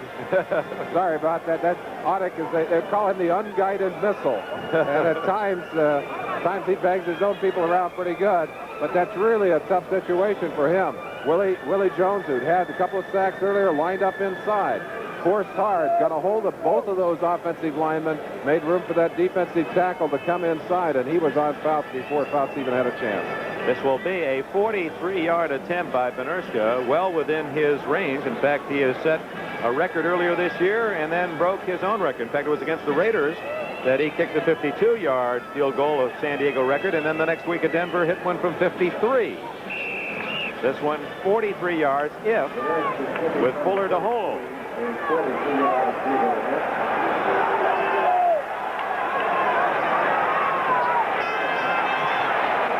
Hooking, no good. Benershka misses from 43, and the Raiders, with 1:13 left and 2 timeouts, will get the ball at the line of scrimmage. The 25-yard line. Difficult, Dick, when you go head-to-head with a team twice during a season, as these two teams do, and they have a history of very physical combats back and forth. Often the emotion of those 2 games switching. Last year, down in San Diego, Oakland not able to do much. Came back up here and totally dominated the Chargers. Of course, we said in the earlier game, Oakland probably should have won. They're going to get their shots in today if they possibly can. They lead 17-10, and Plunkett has had a good first half. Here's Kenny King.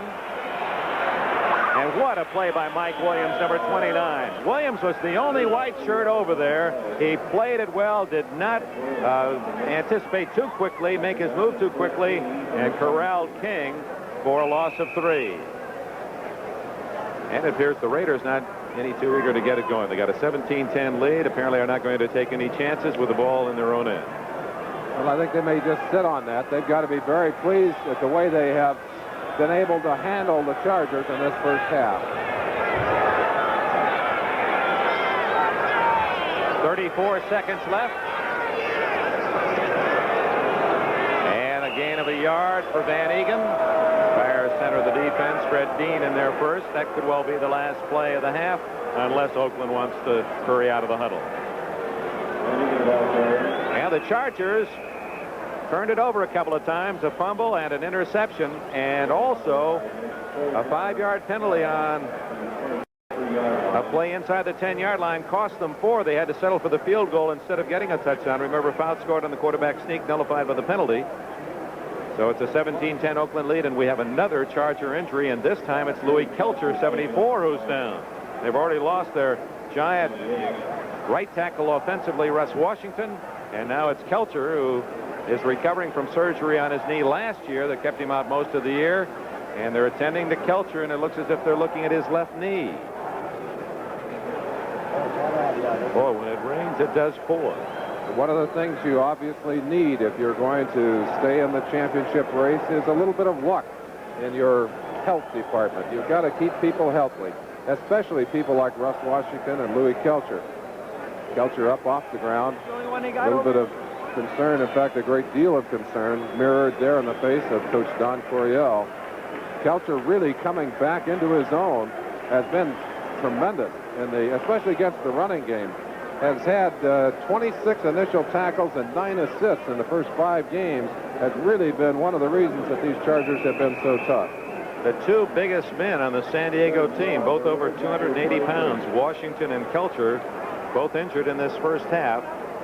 On the positive side for San Diego, it is the one position where they perhaps have the greatest depth. Wilbur Young, who played so very well for Kelcher last year, will probably replace him in the second half. That is the end of the first half here in the Oakland Coliseum. Jim Plunkett and the Raiders leave the field with a lead. At the intermission, the Raiders 17, the Chargers 10. A rather sad picture that illustrates somewhat a tough first half for the San Diego Chargers. Louis Kelcher limping off with assistance to the San Diego locker room following another fallen teammate, Russ Washington. The Oakland Raiders were opportunists and have a 7-point lead at the intermission. Before nearly 50,000 fans here in the Oakland Coliseum, the Raiders scored first and scored last in the first half, and both on long plays. A 31-yard run by Kenny King to start the scoring and a 43-yard bomb, Plunkett to Branch, to give them the lead, breaking a 10-10 tie. We're at halftime.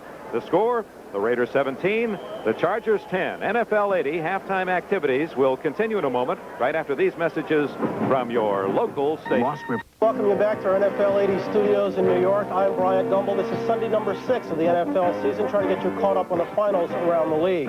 Up in Buffalo, the Bills fell from the ranks to the undefeated, so after 6 weeks, there are no undefeated teams left in the NFL. Baltimore turned them back by a final count of 17-12. The Colts advancing their record to 4-2. Another brilliant day for Burt Jones. Jones wound up with 206 yards and 1 touchdown. That touchdown coming in the first quarter, a strike to Mike Siani. Point after was good. Baltimore on top by a score of 7-0. Even when Jones was a bit off target, these Colts managed to come up and keep coming against Buffalo. Roger Carr here with a reception that set up a field goal. That opened it up to 10-0 Baltimore. And then going the other way still, Carr once again. Jones here with the give to McCauley. McCauley taking it in. That made it 17-6. Baltimore held on to win, turned back Buffalo. Final again, 17-12. Miami against New England. First shutout of Miami in 10 years. The Patriots move their record to 5-1. Miami falls to 3-3. Final there, 34 long. Coach Ron Earhart has his Patriots very much on track and now tied for first place in the AFC East. Meanwhile, Don Shula had to start. Don Strock because of an injury to Greasy. It was Strock who threw an interception, wound up in the arms of Raymond Claiborne, and it led to a field goal. That made it 3-0. It opened up to 10-0 on a touchdown run by Don Calhoun. And then Vegas Ferguson, rookie out of Notre Dame, going off right tackle, changing direction, coming down 44 yards down to Miami's 35. From there, Steve Grogan finished off the drive with his 10th touchdown throw of the year, a 32-yard strike to Harold Jackson. That opened it up to 17-0 at the half. New England cruised in from there, final again, 34-0. Cincinnati Bengals are 2-4 on this year, but their 2 victories have come against the world champion Pittsburgh Steelers. They made it a sweep of Pittsburgh today, final at Three Rivers, 17-16. Craig Colquitt, punter, got hurt early on, and that was to prove costly because he also holds on kicks. It was 10-0 when Kenny Anderson completed a touchdown strike to Big Pete Johnson. That made it 17-love. Steelers came back second half. Russell Davis from 1 yard out. Point after was no good, though. Then Bradshaw up top, 6th touchdown of the year to Jim Smith. It was down to 17-16 with only seconds left when Matt Barr teed it up from 39 yards away, but he hooked it. And so the Steelers went down to their second defeat of the year, both at the hands of the Bengals. Final again at Three Rivers, 17-16. First victory ever for the Bengals at Three Rivers, and first season sweep for the Bengals ever of the world champion Steelers. The Giants, well, they're still the Giants. Giants opened up a 16-3 lead at halftime over the Philadelphia Eagles, but instead were defeated. Final there, 31-16. Harold Carmichael caught a ball in that ball game. His string now up to 118 games. Green Bay against Tampa Bay. Well, they deserved each other. They played to the first tie in the NFL since November 26th of 1978 when Green Bay tied Minnesota at 10. This one wound up 14-all. Another bad day for Doug Williams at quarterback. 6 for 24, 103 yards. Very tough to win. Lynn Dickey wasn't much better in the early going. Richard Wood intercepted this one, returned it for a touchdown, which tied the game at 7. But then Dickey was on target, this time to number 82, Paul Kaufman, up the score to 14-7. It was to be Green Bay's last score of the game. Doug Williams, rolling right here, made it into the end zone, 5-yard touchdown, made it 14-all. But Tom Burney missed a field goal attempt from 36 yards out, left him in tears, left the Packers with a tie against the Tampa Bay Buccaneers. Tampa Bay now drops to 2-3-1. That is the identical record of the Green Bay Packers. Both find themselves looking up in the standings at the Detroit Lions. First tie since November of '78. You're caught up on the finals. You'll get an update on the rest of the scores as we return you to the ballpark.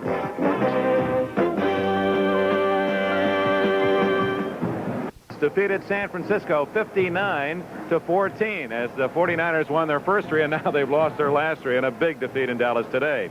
The Rams now move into sole possession of first place, 21-13 over St. Louis. Other scores: Minnesota over Chicago 13-7, even the record at 3-3. Kansas City down 10-0 has taken the lead against Houston at 14-10 in the third quarter. Halftime, Cleveland leading Seattle, another possible upset, 13-3. The Jets, another possible upset, 7-0 at Atlanta. Jets looking for their first win. And New Orleans and Detroit, potential of another upset, a tie at halftime, New Orleans and the Detroit Lions. Here in Oakland at 17-10, the Oakland Raiders leading the San Diego Chargers. And the second half coming up shortly.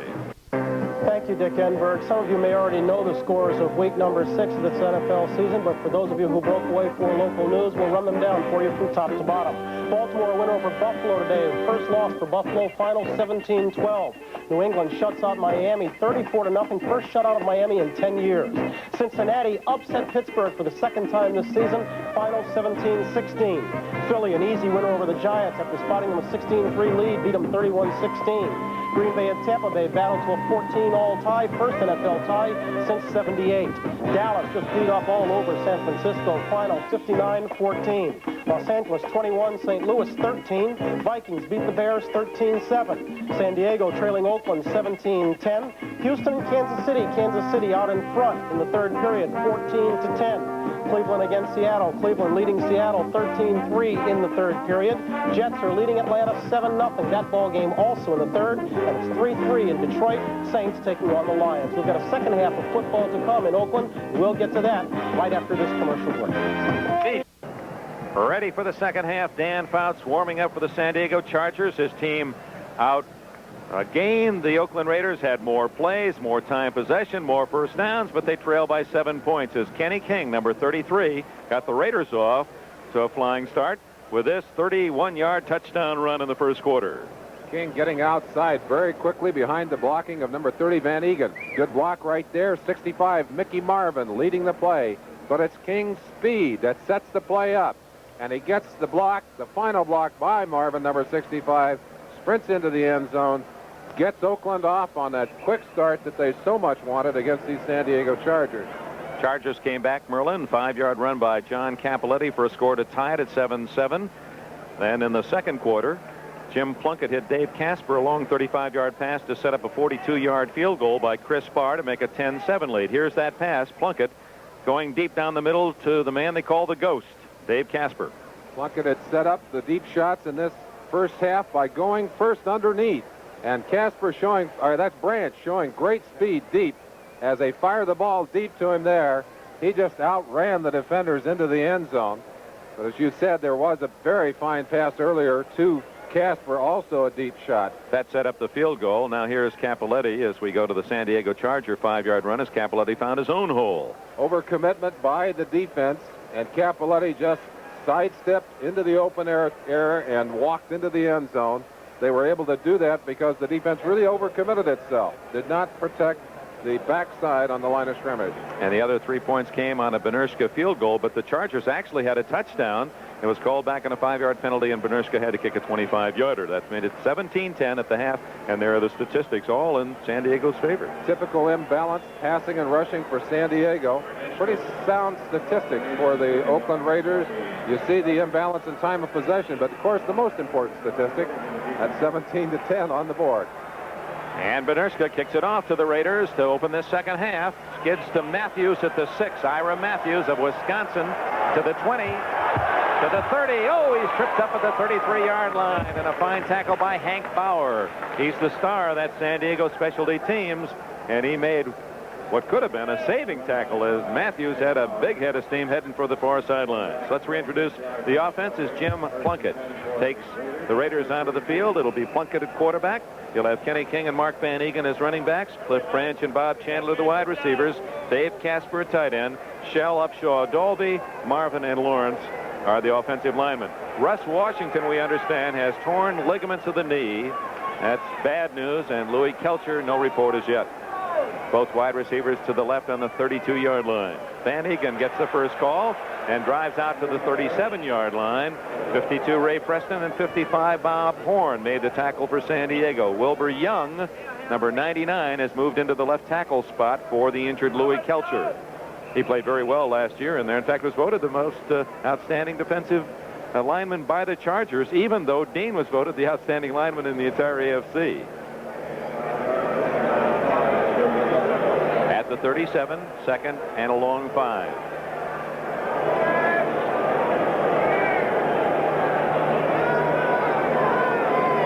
Van Egan again, right into the arms of Bob Horn, the middle linebacker from Oregon State.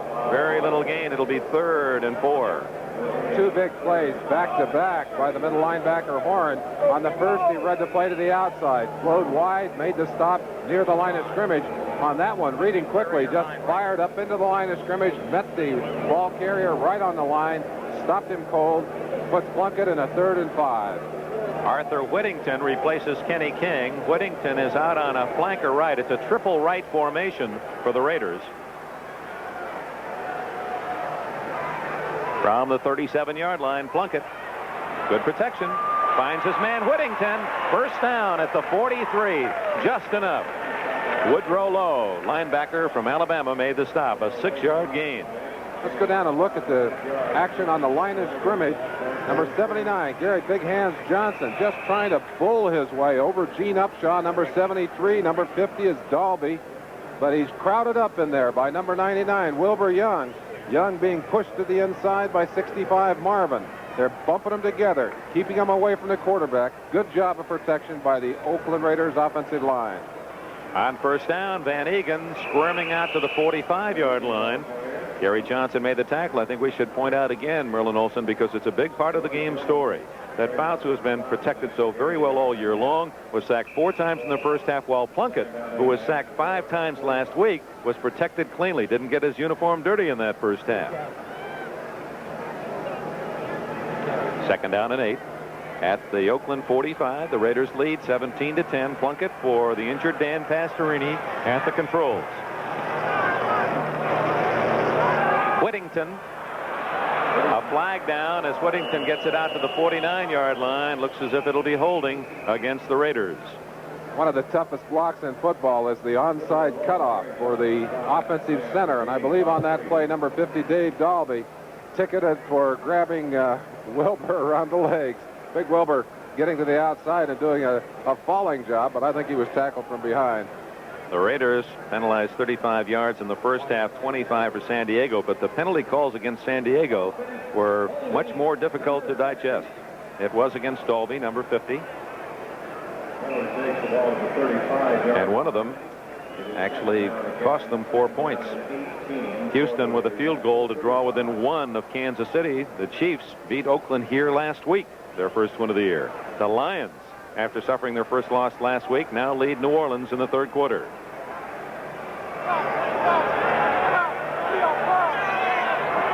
Second down, 18.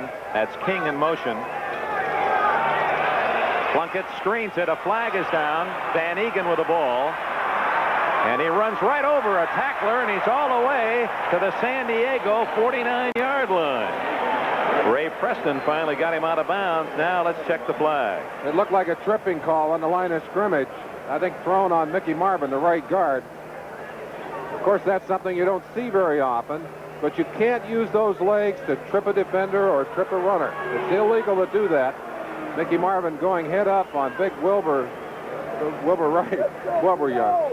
Wilbur Wright was one of the guys in the head of the airplane, wasn't he? Yeah, but I tell you what, he put a lot of pressure on the quarterback. He put some people in the air, too. Of course, he worked with Orville, and they used a lot of stunts in those days. Offense, number 65, tripping. Good call, Merlin. You had Marvin all the way. 65. You defensive lineman, you knew all those penalties against the offensive lineman. I remember those. Those are the ones that you never got called, that you wanted to have called.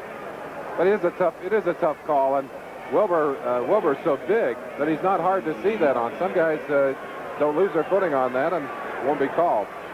So instead of a big gain all the way to the San Diego 49, have been close to a first down. Now long yardage. Plunkett, Jones putting pressure on, gets away. Wide open up the middle. The 40. Chandler got to about the 43. They'll allow progress at that point. Glenn Edwards came up to pop him, number 27, an 18-yard gain on the scramble by Plunkett. Always could throw pretty well on the run. Plunkett doing a good job of evading a very vicious rush. Watch him here. Using his good vision, he sees the pressure coming right there, steps up, avoids one man, a second man, using his speed, stops at the line of scrimmage, sees Chandler open, gets it to him. Chandler is joined by a lot of white shirts down there, does a little ballet dance, but ends up with a lot of them on top of him. Picked up what they lost on the penalty. It'll be third and just more than 10. Ball at the 43. Chandler's first catch, as you saw. In good pressure, and Plunkett stays on his feet. But he does not get the first down at the 47, and a flag goes down. There may be a face mask or a blow to the head. I believe that's what it was. It appeared as the tackle was made that Woody Lowe got Plunkett up around the face. You can't hit that man in the helmet, and it looked as if a forearm might have strayed high. No question that they did call that penalty, and Plunkett is still on the ground. They're holding him down, telling him to take his time. Yep, there are the smelling salts, and there's the rookie, the #1 draft pick, Mark Wilson, number 6, tuning up, the All-American from BYU. Let us say something whether Wilson gets in or not. Yesterday in watching practice, voluntarily, 3 different Raiders at 3 different times, and all veterans said one thing: this guy is going to be great, Mark Wilson. 51 on a defense. Let's take it back to the line of scrimmage after we finish the call and watch the play. Plunkett again, using his mobility. This is something that you haven't seen out of Oakland quarterbacks in a long while. Neither Stabler nor Pastorini very mobile. Plunkett fighting to keep on his feet. Does a good job of breaking loose. Now watch the blow right here. The forearm, apparently not an intentional forearm. It looked to me like Plunkett almost dodged into that elbow, but still, the call is a good one, and it's done for a reason. They do not want defensive men, linebackers, whoever they are, coming with those elbows at ball carriers and quarterbacks. That's why the penalty was called. Plunkett from San Jose, I don't think he could spell it right now. He's still a little wobbly as he rests on the bench, and Mark Wilson comes in. Ball at the 38 after the 15-yard penalty. The Raiders do not have another quarterback who is listed as such. They have a couple of emergency guys. Derek Ramsey, who was a college quarterback at Kentucky, would be one of the emergencies, and Ray Guy the other. They would probably use Ramsey because if Guy was injured, that takes away their kicking game. But it's Mark Wilson. This is his first play in the National Football League. He has a first down for the Raiders at the 38. Give it to Derek Jensen, and he's inside the 35 to about the 33-yard line. I have a feeling we'll see more of Jim Plunkett today, and if we don't, what a great day he has had. He really has done the things that he wanted to do. Talked to me, he said, hey, I just want to cool down a little bit out there. I don't want to make the bad pass. I don't want to get my offensive line in trouble by scrambling to the outside, which he had done last week. And you notice they're scrambling today up the middle, picking the open spot. But when you're thrown into a game, very often your reactions are not the ones you would choose, but those that you've been conditioned to. Second down and 6, and Mark Wilson's first throw as a pro is complete. Chandler, first down, 24-yard line. And the crowd on their feet cheering the rookie from Brigham Young. Bobby Chandler said of Mark Wilson, he said he really knows how to throw the football. And he knows how to put the right kind of finesse on the ball. He also knows how to stand in the pocket. Takes every available second, examines his receivers carefully, finds Bobby Chandler open and gets the ball to him. Watch the pressure that he stood in there against. A lot of people coming. Young man, very cool. Leroy Jones, number 68, finally covers him up, but not till he got the ball off. First down at the 24, and Derek Jensen fighting close to the 20-yard line. It'll be second down and about 6. Jensen from the University of Texas Arlington, a third-round pick, is in his second year. Fred Dean and Ray Preston made the tackle. There's Wilson. He angular, 6'5", 205. Built much like the man who preceded him at BYU, Gifford Nielsen, also very tall. Well, you're watching him warm up yesterday. You just had to admire Wilson's arm action. He has such an easy flow as he throws the ball, almost effortless. 2nd and 6 at the San Diego 20. Wilson in trouble. Throws it up for grabs. Oh, Ray Preston came over and knocked it out of the hands of Willie Buchanan. Buchanan had a certain interception, and Preston, not realizing Buchanan was there, actually broke up the chance. Well, certainly Mark Wilson will learn a lesson, hopefully, from that play. Never should have thrown this football. Leroy Jones has it. Take the sack. You can't afford to throw it up for grabs. Preston reacting to the ball. Never did see Willie Buchanan. That's a shame. Buchanan had it all the way. Oh, they don't come any easier. Buchanan frustrated. Jim Plunkett back in the game. 3rd and 6 from the San Diego 20. The Chargers trailing Oakland 17-10. Big opportunity for the Raiders. In trouble is Plunkett. Complete at the 6-yard line to Chandler in a crowd. And Plunkett delivered a rifle shot with someone right on the nape of his neck. Put on your helmet, come on down and play defensive back. You're looking right in the eyes of Jim Plunkett, and Plunkett's throwing the ball at you. Wait a minute, Chandler's got it. Big first down. Boy, that's like a television commercial that was so beautifully shot. Watch the pressure on Plunkett. From behind, he still gets away a dart. In a crowd to Chandler, who's caught 3 now in this quarter. 1st and goal, 6-yard line. Van Egan behind the blocking of Dolby and Marvin on the right side, gets it to about the 4-yard line, maybe the 3. Now that Van Egan always seems to get a yard more than everyone else. When they unpile, he's farther forward than you would expect it. Let's pause briefly for station identification. This is the NBC Television Network.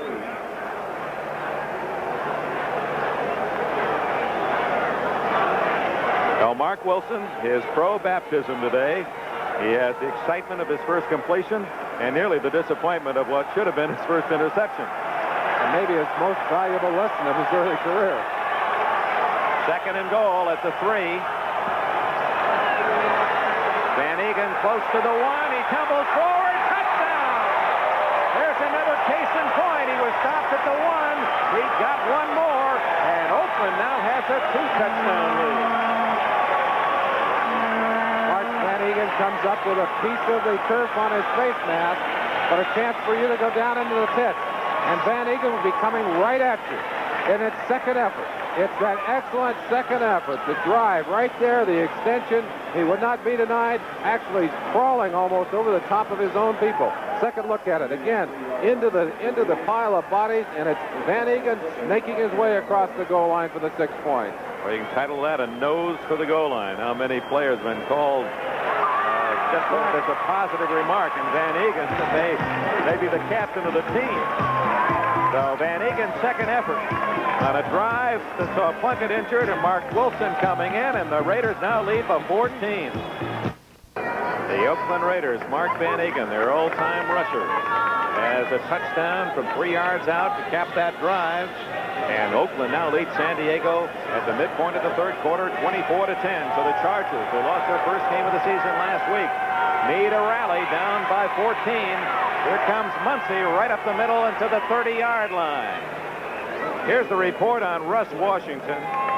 He suffered a dislocated kneecap and ligament damage. He'll be operated upon tonight. His wife, Inez, I know, is watching down in San Diego, and we want Mrs. Washington to know that we just heard from Rick Smith, the public relations man with the Chargers, that Russ is not in any pain, facing, I guess, the reality of a football player's life. He's okay. He's out for the year, but he is not in any pain at the moment. The throw is to Jefferson with another one of his incredible catches. Oh, they're going to have to create a new league. He's going to have to move to a higher league. How many men make those kind of plays week in, week out? I don't think there are more than 2, maybe 3 receivers in the league who make this catch. And Jefferson, it's the extension. Absolutely leaping out and catching it with the fingertips, a 28-yard gain. But again, the kind of play that how many guys are going to make it? Maybe 2 or 3 in the league. They caught the back end of the ball. First down at the 43. Fouts, his team down by 14, hits Joyner, and it's another first down to the 24. And here come the Chargers. Matt Millen made the tackle. And Fouts is so tough because he comes back from one side to the other. First he goes to Jefferson, and now back to Joyner. Joyner running a tight little pattern, coming in motion, swinging up into the zone here, reading the defense, and just stopping in an open area. Number 55, Matt Millen, the man who finally came over and made the stop along with 44 Burgess Owens. 28 yards to Jefferson, 19 to Joyner. Now a first down at the 25. Cappelletti, no gain. Dave Browning, number 73, infiltrated the blocking in front of Cappelletti and made the tackle. One of the things that Fouts has done effectively all day long is to throw on first down against that 3-4 defense. But again, as you see, when he starts to run the ball, he's not getting that much yardage. And now he's got second and long. And it's a passing situation for him. You'll see the defensive backs, extra defensive backs going in, and a 4-man rush coming in. And this is the situation that they've hurt Fouts on. They've gotten a rush on him, and they've sacked him today. Hardman 86, Jones 90 in there to Jefferson. Touchdown! Oh, my. John Jefferson, his 6th touchdown of the year. You don't have to be a fan to appreciate this guy. He's an artist. And you're going to feel like you're covering Jefferson with this one. Fouts high in the air. Watch the ball now. Right over the top of Dwayne Osteen, 35, and caught again on the fingertips. The knees down in the end zone. What a classic play. The official stayed on top of that one, and he was going to make sure that Jefferson came up with the football. You saw him hold it up. That's when the hands went in the air. 6 points. Wow. Benerska kicks it through, and the Chargers waste no time at all. Just over 2 minutes after the Oakland touchdown to march quickly downfield as Fouts using his talented outside receivers, Joyner and Jefferson, and hitting Jefferson for the touchdown. And with 5:27 left in the third quarter, Oakland by 7. San Diego rallies back. A quick long march, 25-yard touchdown, Fouts to Jefferson. Jefferson, 1 catch away from 150. Remember, this young man's only been in the league 2 years plus this one. That was his 29th touchdown. Fumble. Matthews recovered. San Diego. Hal Stringer, number 45, and here comes Jefferson. He fumbled right into the arms of Stringer. Now that will be considered a muff. The ball will come back to the point where he got control of it. But Stringer doing a great job. Ira Matthews just couldn't find the handle on that football. Rolled it along the ground. Watch him here. He hit it once, hits it again. It bounces right up into the arms of number 45, Stringer. They'll carry it back to the position where he finally got it in his hands and had possession of it. And Fouts has a chance from the 20-yard line. Chuck Muncie had come in but was late, so he's gone back off the field. At the 20-yard line, Clarence Williams with a flag down. Boy, that Ted Hendricks turned the play inside, got a piece of the man, and Dave Browning finished him off. Williams at the 21. Check the flag thrown around the linebacker area. It's motion against San Diego. But they lost a yard anyway. They might decline this one, bring up second down. Dick, it looked to me like Oakland was going to come with a blitz. San Diego has hurt them so often with first down passing. They haven't been able to get pressure on Fouts out of the 3-man rush. Looked like they were coming with the blitz, and they hit the right thing because it put that linebacker right into the flow of the play, able to put him down. Illegal motion on a guard, number 67. Decline of penalty. It's second down. You're absolutely right. They did decline the penalty. They've taken the down away from Fouts. They know how dangerous he is with the football. That's twice today that Ed White has been out ahead of the count, trying to get a little jump on it. Of course, one of the problems he has now, he's playing without the teamwork over there. Big Russ Washington might be trying to do a little too much to help that young man in there, Dan Audick. That's an excellent point.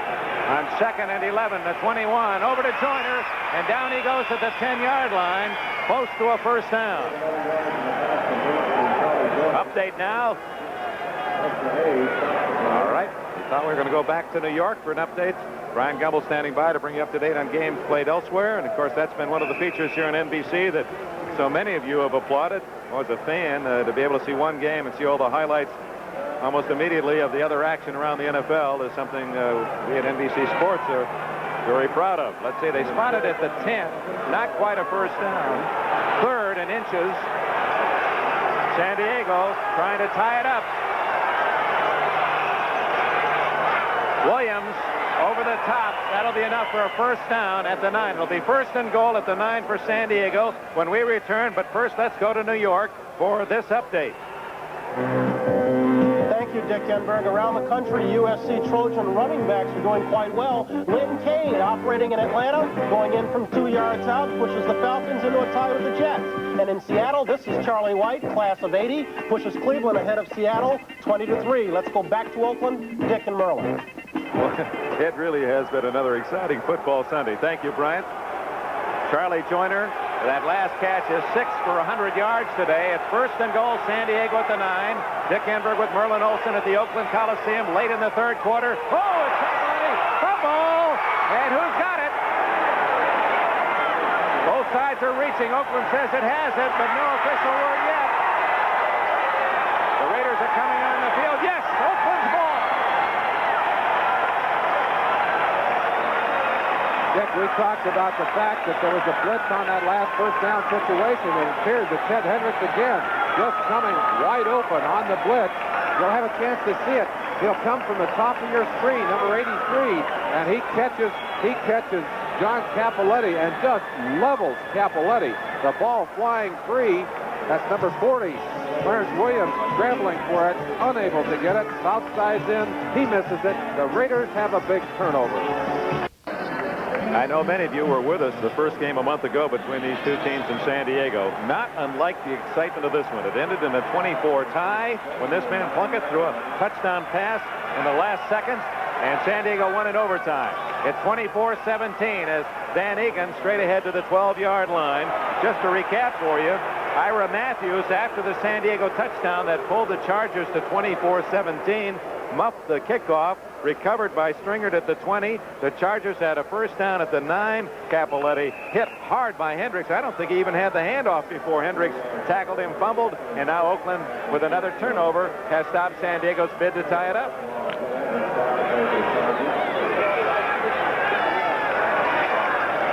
Plunkett has Branch left, Chandler right. Kenny King. Good defense at the 15-yard line. If King bursts through that hole, he has some running room upfield. Good play by the linebackers, and it was Bob Horn, 55, the key tackler. Excellent second effort by Kenny King, too. Got a few extra yards on his own. They haven't been able to spring him outside since that first long touchdown run, but the very fact that he is in that backfield forces you to respect his speed. Derek Ramsey, 84, comes in. Second tight end, and Derek Jensen joins Van Egan. No, it's King and Van Egan with Jensen, the wide receiver. Van Egan close to the first down. I don't believe he made it. I think he's short of it. Big one-on-one tackle in there.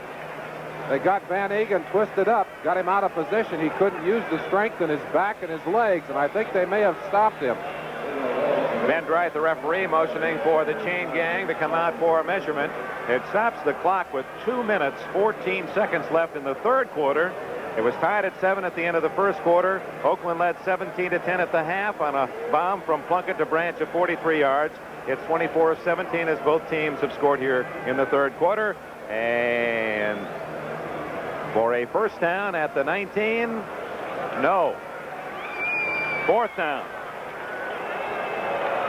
Maybe we go back and look at that play because that was an outstanding shot right on the line of scrimmage. You know, we should pass along a little secret here, Merlin Olsen. We started today with 6 cameras. Larry Cirillo, our producer, and John Gonzalez, our director, have worked some of the game with only 4, and I don't think any of you at home would know the difference. They've still done a tremendous job of giving us all the shots we wanted. If you've wondered what it would be like to be back there to take the snap, there you are. Go ahead and take it. Kick it away. Ray Guy, short to Mike Fuller at the 43, the 45, the 50. He's to the 46 before Todd Christensen, number 46, knocks him out of bounds. So San Diego, excellent field position. They trail by just 7, and they have the ball in Oakland's half of the field when we come back. Gumble in New York. In Atlanta, the Jets have regained possession of the ball. Steve Bartkowski never gets the handle on the snap. Number 74, Abdul Salam, is at the bottom of the pile with the ball. Score tied at 7 in the fourth. Back to Oakland and Dick Enberg. There is Mrs. Mickey Marvin, the first Raider player to marry one of the Raiderettes. Not only a good blocker, but he has consummate good taste, does he not? At the 46-yard line, San Diego's ball, trailing 24-17, late third quarter. Fouts over the middle. Joyner again. First down at the 29 of Oakland. Burgess Owens made the tackle. And the Chargers march deep again. Charlie Joyner's had another big day for the Chargers. On first down, Dick, Fouts has picked up 10, 20, 29, 11, 26, 28, 19. About, 16 on that last play. He has really killed the Oakland Raider defense on first down passing. He's gained 322 yards as Fouts, and we're still in the third quarter. Screen to Winslow, the tight end. 30, he vaults to the 25 and jams his way to the 23. He did a pretty good hurdle job over linebacker Jeff Barnes. Wayne Osteen, number 35, playing for the injured Monty Jackson. Monty, by the way, is in the locker room, expected not to return to the game. But that final collision between Big Kellen Winslow, who weighs, as you said, 250 pounds. You can't believe how that man can run. He put it head-to-head with Wayne Osteen, and we could hear the crack up here. Oh, Fouts, who threw for over 300 yards 6 times last year, an NFL record 4 times in a row, is well over 300 already today. That's Muncy with running room, 20, 15 and out of bounds at the 11-yard line. Make it to 10, and now a flag goes down. May have been a late hit. Face mask, I believe. That'll take it to the 5-yard line as Muncy gains 13 plus the penalty. Here to John Matuzak, number 72. Anticipating what he thought was a pass, drove hard inside and just left the outside wide open to Chuck Muncy, and Muncy knows how to handle that kind of situation. They penalized to the 5. Ben Bryce explaining now to quarterback Fouts of the Chargers. Personal foul, unnecessary roughness on a defense, number 36. That's a first down. Mike Davis, 36 with a penalty, so it's first and goal San Diego at the 5. 22 seconds left in the third quarter, and the Chargers only 5 yards away from tying the game. The last time Fouts came down here, the 9-yard line with a first down, he decided to run the ball very uncharacteristically, and it cost him a fumble. Maybe he'll come back and throw it this time. Tell you what, if I was a fan, I'd be looking at number 83, John Jefferson, and he's wide to the left. Nope, he gives it to Williams. To the 4. They cleared out with Jefferson. Jefferson running deep into the end zone. Williams ran this way for a yard gain. It's second and goal. Dave Browning, another tackle. We've never seen Browning play better. We understand as the quarter comes to an end that Houston leading Kansas City 20-14 in the fourth quarter. Unfortunately, the telephone company lines somehow have become fouled up, and we can't give you highlights of that game. We apologize. Must be an exciting battle. Houston now is in the lead, 20-14. And here in Oakland, the end of the third quarter with a score at the Oakland Alameda Coliseum. The Raiders 24 and the Chargers 17. Sellout with nearly 50,000 fans at the Oakland Coliseum. They've been treated to quite a game. End of 3 quarters. Oakland 24, San Diego 17. But the Raiders find the Chargers on the 4-yard line. Second and goal. Jefferson in motion. It's Muncy the other way. And he is in the end zone. No, out of bounds. Apparently didn't quite get in. Out of bounds right on the goal line. They mark a foot out, and Don Coryell said, from my angle, he was in. Coryell said, I can see it from here. And he was in the end zone. But a good run and a call, the kind of call that would screw you up if you're playing defense for Oakland. A chance to watch Fouts make the handoff. You feel like you're playing in a defensive backfield here. Good pursuit. 44, Burgess Owens getting over. McClanahan, 57. And all of the action right in the corner. The official there saying he stepped out just barely before he got across the line. That football almost tickling the goal line on third and goal. seeing Williams behind Fouts. Fouts himself. Did he? Nope, neither linesman has signaled, so they both marked it outside the goal line. 4th and goal. And now you've got a tough call. Don Coryell, he's got to make the call from the sideline. Do they go for it? Oh, you've got to go for it, don't sure. You've got to go. Just inches to go. Watch Fouts now, lining up. He knows he's going to have to try and spring over for the quarterback sneak. He tries to slide into the gap behind Big Ed White, number 67, but good surge by the defensive line. You see him right there, stacking him up on the goal line. Well, it certainly seemed that he had enough forward progress. He only needed a foot, and it looked as if he had a little more than that, but apparently they turned him away.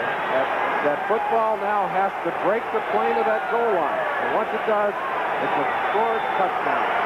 Williams 40, talking to Muncie as they come out of the huddle. Muncie may have asked him about this play. Winslow in motion. Fouts dives. Touchdown.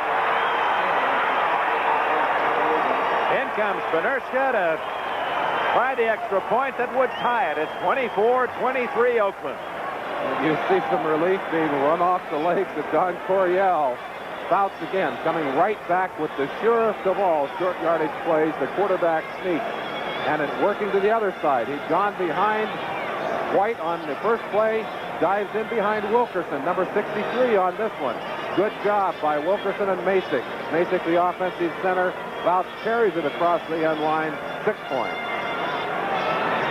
7-play drive, 46 yards. Fouts gets the touchdown. Now Benerska to try the point after. Well, there's something happening down there. Some of the Oakland Raiders extremely upset with one of the officials on the line. I think probably feeling that there had been no score, but both officials signaling a touchdown, and now Benerska trying for the extra point. This to start a whole new ball game.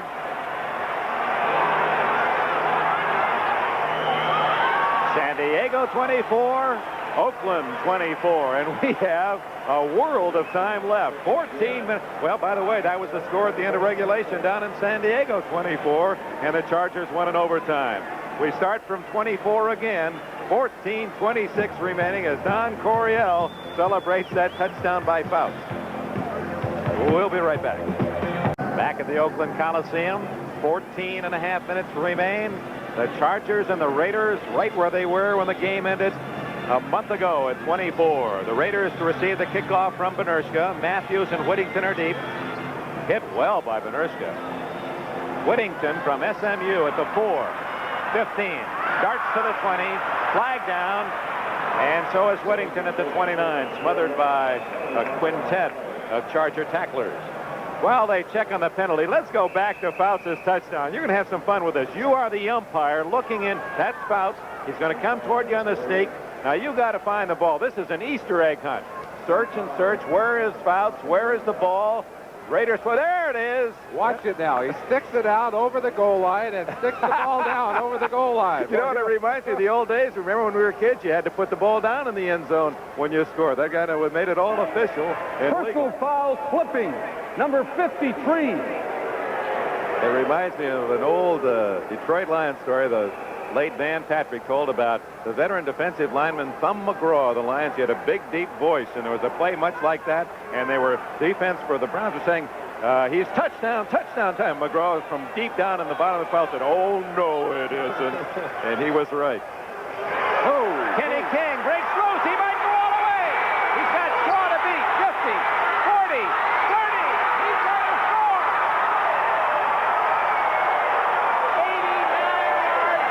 Kenny King.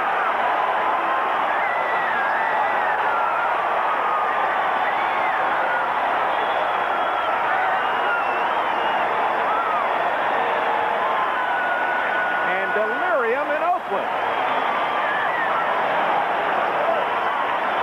Kenny King got it started today with a big run off the right side, all the way down into the end zone for a touchdown, and comes right back at a time when they needed him most. Al Davis, come on, Al, be happy. Your team just won 89 yards for a touchdown. I think Al's wondering, when did I see that last? We're going to check the record book for the longest run from scrimmage for a Raider was Jack Larscheid, the fabled Jack Larscheid, went 87 yards once against Boston back in 1960 when they were then the LA Chargers. And then Tony Teresa went 83 yards. That is an Oakland record, 89 for Kenny King. And the Raiders are in front 31-24. Touchdown maker Kenny King fueling up on the sidelines as Barr kicks it to San Diego. Muncy having trouble. Bubble, still free. Who's got it? The Raiders say they've got a touchdown. Wait for the officials.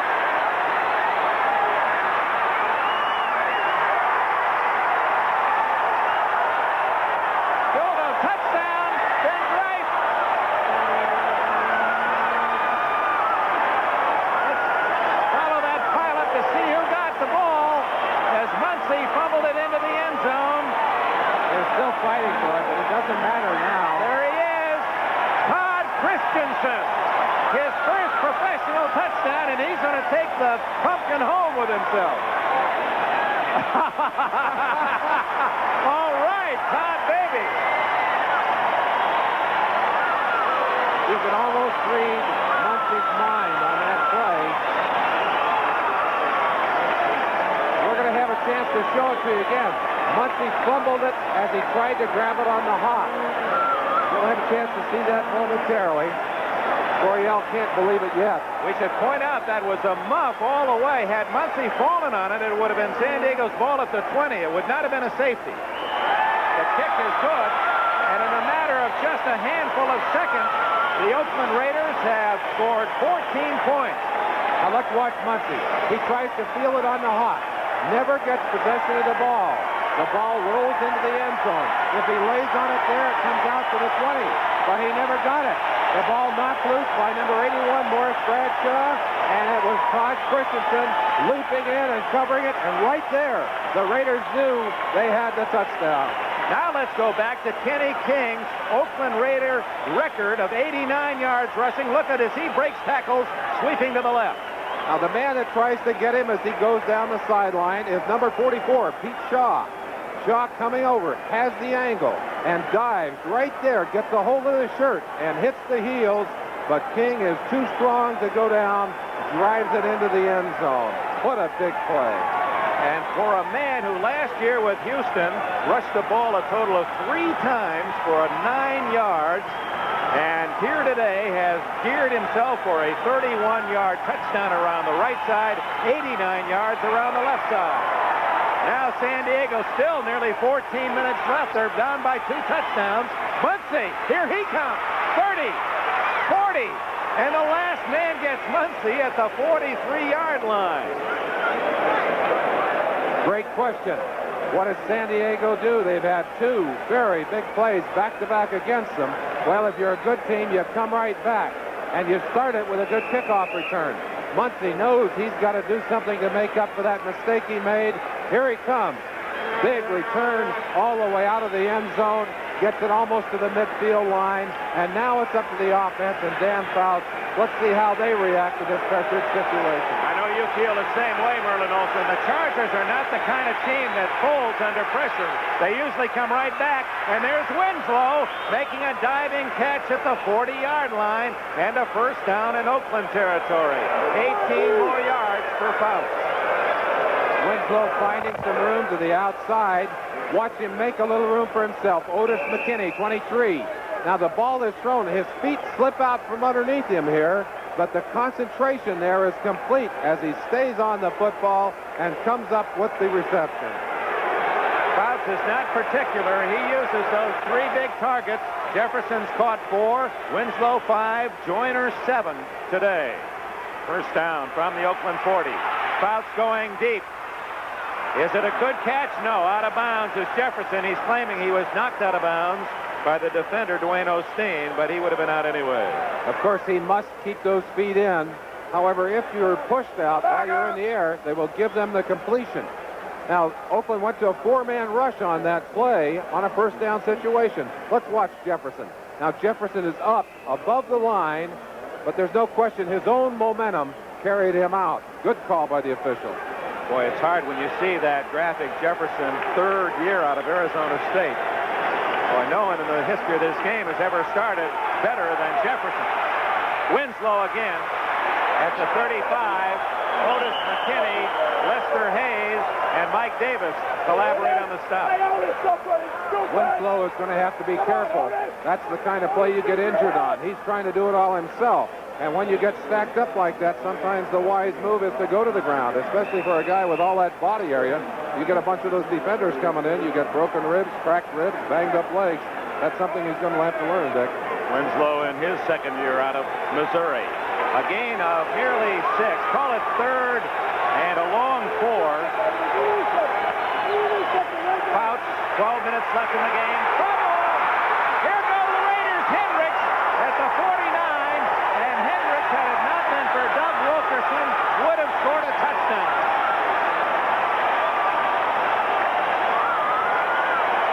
We talked about the pressure on Fouts. Difficult to get.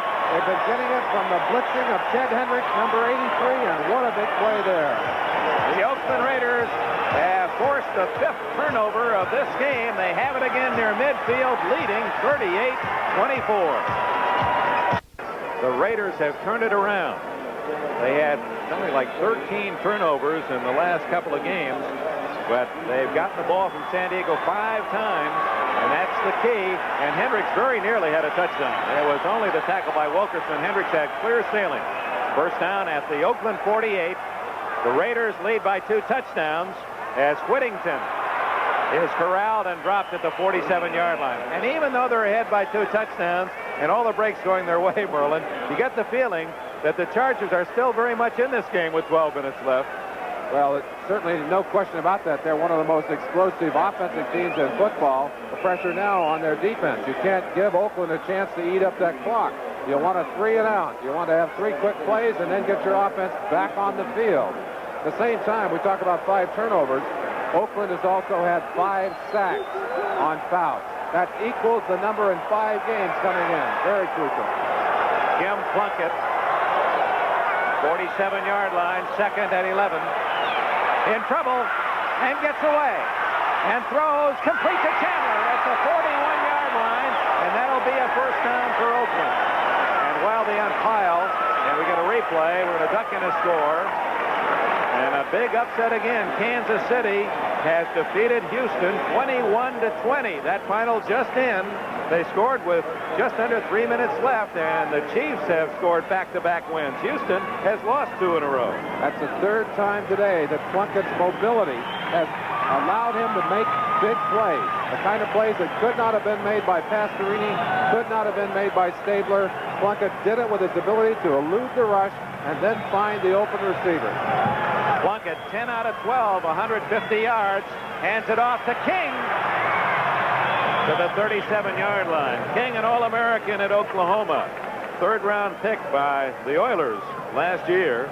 In college, he averaged 6.3 yards a carry, and the Raiders saw his talent, even though he carried the ball only 3 times last year, and got him in the Jack Tatum trade, and he's been brilliant today. What a difference a week makes. Last week, 20 of 52. Today, 10 of 12 for Plunkett. King, by the way, with those 2 long runs, has a total of 134 yards on the day. Puts him over 400 yards for the year. That's Van Egan. Charging, look at him, right to the whistle. He gets another yard. They had him stopped at the 35, and he squirmed to the 34, where it'll be 3rd down and 3. Dick, we've talked about the fact that if you have 3 great receivers or 2 great receivers, that they really complement each other. The same is true of running backs. The fact that Kenny King has exploded outside has forced the defense to respect his speed, has stretched the defense. Van Egen's flashes up inside are now even more effective. Excellent point, and that's been the reason why Plunkett's only had to throw the ball 12 times today. 3rd and 3. Plunkett under pressure, again escapes, and what a catch. No, Van Egan had it for a moment, but Bob Horn made what a tackle as he was able to strip it away from Van Egan, and that forces the Raiders to come in with Ray Guy. Just I want to get in one note, Merlin, if I may. The injury to Louis Kelcher. We have a report now. It's a hyperextended knee and an ankle injury. They feel he'll not be able to play for 1 week. That's the first prognosis. They're very hopeful that it is not serious to Kelcher. As you know, Russ Washington out for the year, ligament injury in the first half. Certainly that'd be good news to all fans down in San Diego who have to be so concerned about the loss of Washington that they would also lose their defensive captain, Louis Kelcher. That is good news. Looks like they're going to go after it, Dick. San Diego, no one back, 11 men on the line of scrimmage. Guy, that's a delay of game. Guy wisely let that 30 seconds run out because with his leg doesn't matter anyway. That 5 yards gives him really a little more room to use that powerful foot. We talked about sacks in this game. We ought to give a few plaudits to the Oakland offensive line for the way they have protected Plunkett. Don't believe he's been put on the ground all afternoon, and they had not been able to give their quarterbacks that kind of protection. In fact, much of the problem on the offense decline. Many of the problems of the Oakland offense had been traced to the offensive linemen. Men like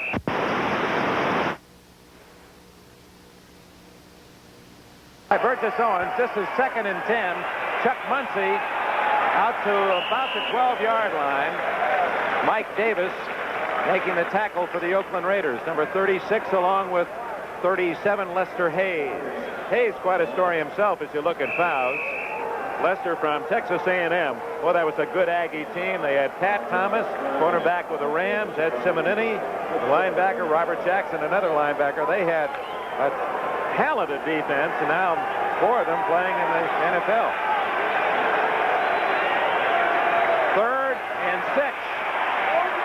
Winslow makes a tough catch at the 20 and a first down. He was right in the arms of Mike Davis, but hauls in another. And obviously the Oakland Raiders are looking for pass all the way. They have not stayed in that 3-man front, which kept them in trouble, at least in their ability to rush Fouts. They've been able to get to Fouts out of that 4-man rush. And certainly one of the reasons is because of the absence of Washington, but they really have done a great job of rushing the passer. They've got 4 defensive linemen in there right now. First down at the 20. That's going to be against the Chargers. Number 60, Audick, who has replaced the injured Washington, pulled off his 3-point stance. Let's go back to the previous play, Merlin, on 3rd down. If Ball start, and 63 Winslow on the offense. do not connect on that play, they have to punt it away, and the clock now does become a factor. The Chargers almost need to score on this possession with only 7.5 minutes left and trailing 38-24. They call it against number 63, Wilkerson. Doug Wilkerson obviously trying to get the jump, take a little anticipation on that play. Fouts again will go back to pass. All right. And over the middle again, complete. John Jefferson with a catch, and that's the 150th catch. I mean, Don, you want to go back to Don Hudson or Lance Allworth or any other Hall of Famer, no one has gotten out of the blocks any better than Jefferson as a receiver. And I doubt if any wide receiver ever had a more accurate quarterback than Dan Fouts. Fouts put that right on the money, and again, a timing pattern. Excellent timing between receiver and quarterback. Fouts with a flag down. He wants to go long for Smith. That'll be interference. And Smith went up for the ball, but we also have a flag at the line of scrimmage. Very, very smart move by Smith as he kind of hesitated. And there was contact before the ball arrived. Obviously, Smith kind of set it up. But there is another flag down on the line of scrimmage. Defense. No, it was against the Raiders. Pass interference. So it's a long pass interference penalty, and I believe Smith did deke the defender a bit. The defender had to guess Owens, and Smith made him guess wrong. You'll see it right here. Now, as that ball is coming down, watch the bottom of your screen. You see the contact already. Before the ball arrived, 44 Burgess Owens had already bumped the receiver. But again, a very smart move by number 84, Ron Smith, who kind of set himself up. You'll get a better shot here. He kind of slows down, and you see the contact right there. The ball still hanging, a 51-yard gain on that penalty. And San Diego back in business. Just under 7 minutes left. First down. at the 17 of the Raiders. Fouts in trouble, and down he goes. That's the 5th sack of the game. Willie Jones making number 6, and that's more than the Chargers had allowed in the first 5 games. Well, the Oakland Raiders have caused Fouts to do some things this year he didn't want to. They got 5 interceptions in that first game, and now they've got 6 sacks. 3 of those from the left defensive end, Willie Jones, number 90, and he just flat outruns Dan Audick, who has no chance on him. But he's not the only one in there. There were at least 3 other Oakland Raiders in there, along with Ted Hendricks. And as we said earlier, they're blitzing to try and control Fouts. 2nd and 16 from the 23. Jefferson had fallen down. Lester Hayes, that was a short touchdown if he catches the ball. But even at that, Jefferson had slipped to the ground, and he was already popping back up trying to catch that ball. He's a cat. Fouts kind of shaking his head a little bit. Tough situation here. He's got 3rd and 15. A very, very big play. I'm sure this is 4-down territory for them, and you might look for Fouts to go for part of that yardage rather than all of it on this play. We understand that Darrell Ray of the Jets intercepted a pass by Atlanta in the end zone, ran it out, so it's still 14-7 Jets. Fumble! And I believe the Raiders have it again. San Diego didn't see the ball. Let's see. I think Audick got his hands on it, or is that Audick that's up? I think Audick actually fell down on it. Nope, it's Oakland's ball. Well, wait, he did have it. That was strange. I don't think he saw it either until he actually fell right on top of the football. He fell on it from the feeling. Let's watch Audick, number 60. The ball will finally wind up right behind him. As drifted away from the backside. No, that's Ed White. That's Ed White. He sees it at the last second, and I believe he actually is the guy who gets it. Yes, right there. He finally pulled it in. Took it away from Matusek. That's like games people play with White and Matusek scrambling for that. How do you get Matusek's arms away from that ball? They're about 20 inches around. Well, he recovered those 2.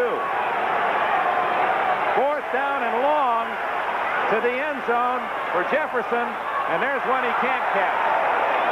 Incomplete.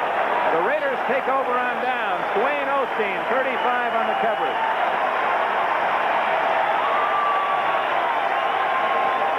And the Raider fans cheer the defense with the Oakland ball at the 28-yard line.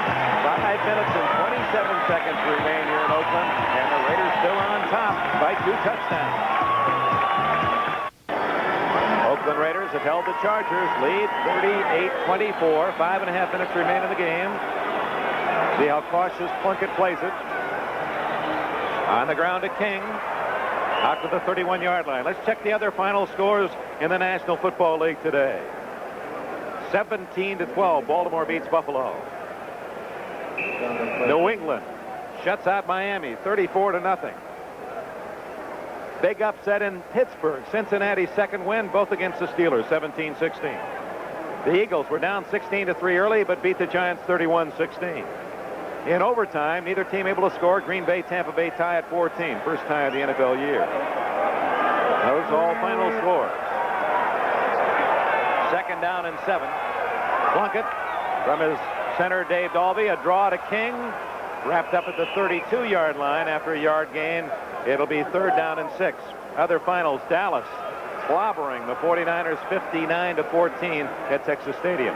The Rams then move into first place in the NFC West, beating St. Louis at Busch Stadium 21-13. Minnesota is now even at 3-3 as they defeat Chicago 13-7. And another upset, Kansas City scoring last and overcoming Houston 21-20. Cleveland beating Seattle 27-3 late. That puts Cleveland right back into the thick of that AFC Central race. Plunkett in trouble. Dean got him, and Johnson finished him off. The first sack of the day. Fred Dean got a hand on him to slow him up, and Gary Johnson was able to complete the sack. So Oakland will have to give up the ball. And a final now, the Jets' first win of the year. They beat Atlanta, and another upset. This has been the first weekend where the underdog has really jumped in on top of the old podium and said, it's our turn. And Detroit, apparently they're going to escape the bullet against New Orleans, who also had a design on an upset of the Lions. If Cleveland beats Seattle, it'll be the first time the Browns have ever beaten the Seahawks. Guy under a 10-man rush. Buchanan close. Beautiful kick. Fuller at the 35. Down he goes. Otis McKinney, 23. Morris Bradshaw, 81. And San Diego will begin from its 35-yard line after a 47-yard punt by Raymond Guy. Timeout. 3.5 minutes left. And the Chargers need 2 touchdowns to tie. And welcome to Oakland, California. Dick Enberg and Merlin Olsen. 3:29 left in the game. The Raiders, trying to add their name to the big upset winners today, are in front of San Diego. Chargers ball. Fouts drills one to Joyner, and a first down at the 46-yard line of the Oakland Raiders. Dan Fouts is approaching 400 yards in passing today, but there have been interceptions and fumbles lost by San Diego, and Fouts has been under heavy pressure all day. 6 Oakland Raiders sacks, and the Raiders have been opportunists. They have fallen on a fumble in the end zone for a touchdown. Kenny King of the Oakland Raiders has set an all-time Oakland record with an 89-yard touchdown run. 3 minutes and 11 seconds remaining in the game. We understand now the entire NBC Sports Network has joined us here in Oakland, California. We welcome you to what has been a dazzling game, an offensive show. The Raiders in front of the Chargers, 38-24. It was tied at 24 early in this quarter when Kenny King set an Oakland record of 89 yards on a run around left end to break the tie, and on the kickoff, Muncie fumbled. The Raiders recovered in the end zone. Todd Christensen recovered that fumble in the end zone to give Oakland a 38-24 lead. Now, with less than 3 minutes left, Dan Fouts desperately trying to get his team in the end zone and put the pressure back on the Oakland defense. And Fouts, like the baseball hitter who steps up swinging for the wall because he's going for 7. He's looking at the clock right now. 2:51 ticking down. Although it stopped right at this moment, he knows he's got to get 7 points on the board to get a chance to get that second touchdown to put it into a tie. The big story in this game, tremendous pressure from the Oakland defensive line. 5 sacks, 6 sacks in this game. San Diego only had 5 sacks in 5 games coming in. They have really put the pressure on Fouts today. He stays on the ground. That's a surprise, and Clarence Williams rips his way to a first down at the 34-yard line. And with that game, the clock running, 2:40 remaining. We remind you that Disney's Wonderful World Escape to Witch Mountain will be seen immediately following the conclusion of NBC's football coverage today over most of these stations. Mountain Pacific time zone, folks. Winslow unable to hang on as he was bobbling the ball, and Ted Hendricks drove his shoulder into him and knocked it free. Stops the clock with 2:27 left. So stay tuned for Disney's Wonderful World. It will follow in its entirety at the conclusion of this game. Dan Fouts, Merlin Olsen, is 12 yards away from 400 yards passing today, and yet he's down by 2 touchdowns. It's been one of those crazy days. I said 6 sacks a moment ago. There are actually 7 sacks. First down, San Diego 28, Oakland 12. But the score is the score no matter who has the statistics. Fouts on 2nd and 10. Down the middle, it's going to be intercepted. Mike Davis at the 20. Davis at the 35, the 40, and almost got the daylight. He's all the way to the 47-yard line. Doug Wilkerson, number 63, saves his 2nd touchdown today. 38-yard return with the interception. That's Al Davis in the middle of your picture. Oakland fans obviously feeling their oats. But Mike Davis brings them back up the field. More importantly, they take control of the football. Just 2:16 left on the clock. But what a great day for the Oakland defense, for the Oakland Raiders offense. And let's look, Dick, for just a second at the standings and what this is going to do, most probably going to do to the divisional standings for these 2 teams. Well, the Chargers, if they lose for the 2nd straight week, they bring everyone close. Seattle is losing. They'd be a game back. Oakland winning, game back. Denver plays Monday night. They could be a game back. And Kansas City now is in the hunt. Workhorse Van Egan across the 50-yard line to the San Diego 49. He has a touchdown today, a 3-yard run, but boy, ran through the entire team to do it up the middle as he plowed for a big score. Just one further observation, though, on those numbers. The one thing that San Diego has done in the first 6 games of their schedule, they have beaten 3 divisional opponents on the road. That means that 3 of the opponents in their own division must play them at home later in the year. That really gives them an advantage, and it's kind of hidden in the schedule. Well, as they discuss it on the sidelines, let's go from Oakland to New York. Thank you, Dick Enberg. The NFL's first tie since November of '78 was played today in Tampa Bay.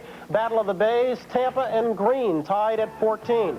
Tough afternoon for Doug Williams, quarterback of the Buccaneers, 6 for 24, 103 yards. This was an interception that got Tampa Bay even. Green Bay was leading 7-0 when Richard Wood picked off Lynn Dickey, ran it back to tie the game at 7. But Dickey was brilliant today. 35 of 51, 418 yards, and 1 touchdown. That touchdown coming there to Paul Kaufman made it 14-7. But then Doug Williams, rolling right, takes it 5 yards into the end zone, 14 all. Green Bay had a chance to win it in OT, but Tom Burney missed a 36-yard field goal attempt that would have won the game. That's the man who replaced Chester Markle, who was released just this past week by Bart Starr and company. So it's 14 all, Tampa Bay and Green Bay, that'll final. Let's go back to Oakland and Dick Enberg. Thank you, Bryant. Oakland's ball, 2nd down and 6 at the San Diego 49. Plunkett going to throw. Over the middle, Dave Casper, a diving catch at the 34. And he didn't think he was touched. Alertly got up and started for the goal line. Casper, one of his patented diving catches. Interesting call. Now, why Plunkett wants the ball in the air at this time in the game is beyond me. He's got a 14-point cushion. This is a completed pass, but I don't know if I were a coach if I'd want that football in the air. Great catch by Casper, diving into it. At the 2-minute warning, we'll be right back. 2 minutes left in the game. The Oakland Raiders have another first down at the 35-yard line. We don't pick most valuable players, Merlin Olsen, but I know there's some standouts for the Oakland Raiders today. There certainly are. We might talk more about that, Dick. Plunkett stays on the ground. Van Egan straight ahead for a couple to the 33-yard line into the big hands of Gary Johnson. I think perhaps the man who's produced with most pressure on him today, Jim Plunkett.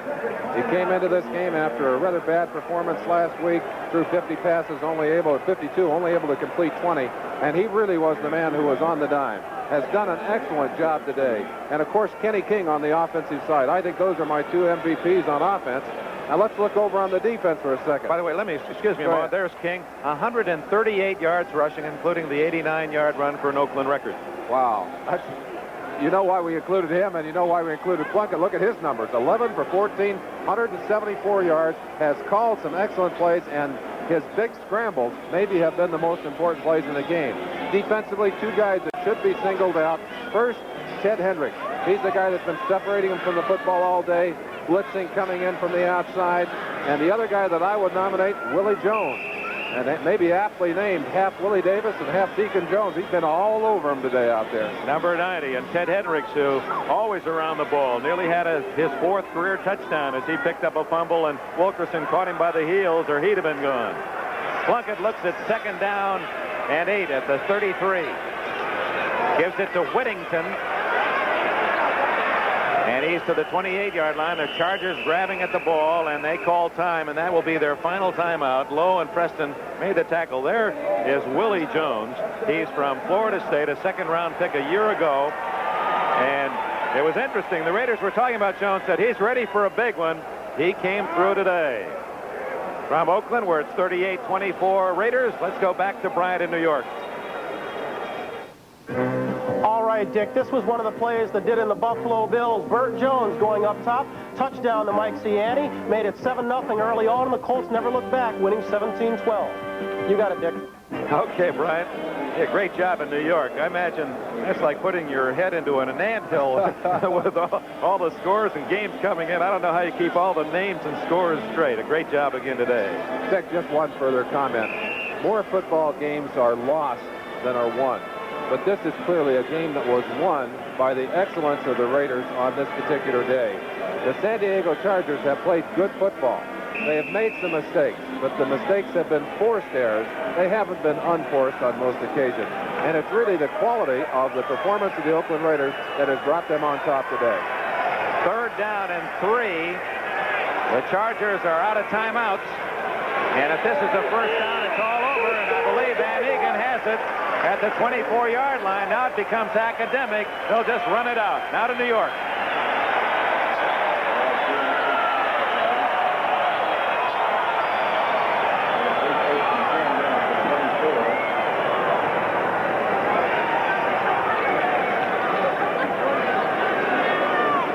Okay, Dick, a bit of a delayed reaction. If today's game in Foxborough had been a fight, they would have stopped it. Patriots in command all the way, winning at 34-0. That touchdown to Harold Jackson. Dick? All right, Bryant. Clock is running now. Just a bit more than a minute left. Van Egan plows to the 20-yard line. Bob Horn made the tackle. Certainly hope you've enjoyed this one from the Oakland Coliseum. The AFC West, regarded as one of the toughest divisions in all of the National Football League, really tightened up by the play today. And certainly it's been the weekend of the upset, as more often than not, the underdogs have emerged on this football Sunday. And here's a case in point as San Diego loses for the second straight week. And this time it's the Raiders who find themselves right back into the thick of this divisional race. Van Egan goes down, 29 seconds left with a fumble. Raiders maintain control, and now they don't have to run another play. Jim Plunkett just falling on that one. Clock running down. The Raiders scored first on a 31-yard run by King, and then they got an 89-yard run by King in the fourth quarter to break a 24 tie. Dan Pastorini, broken leg last week, but he's here cheering on his teammates, and also says hello to old buddy Charlie Joyner, a former receiver with him with the Houston Oilers. But it was Jim Plunkett's day for the Oakland Raiders as he guided his team, along with a great defense and a superb runner, Kenny King, to an upset 38-24 win. Dick Enberg with Merlin Olsen in Oakland, California. The Raiders have upset the Chargers by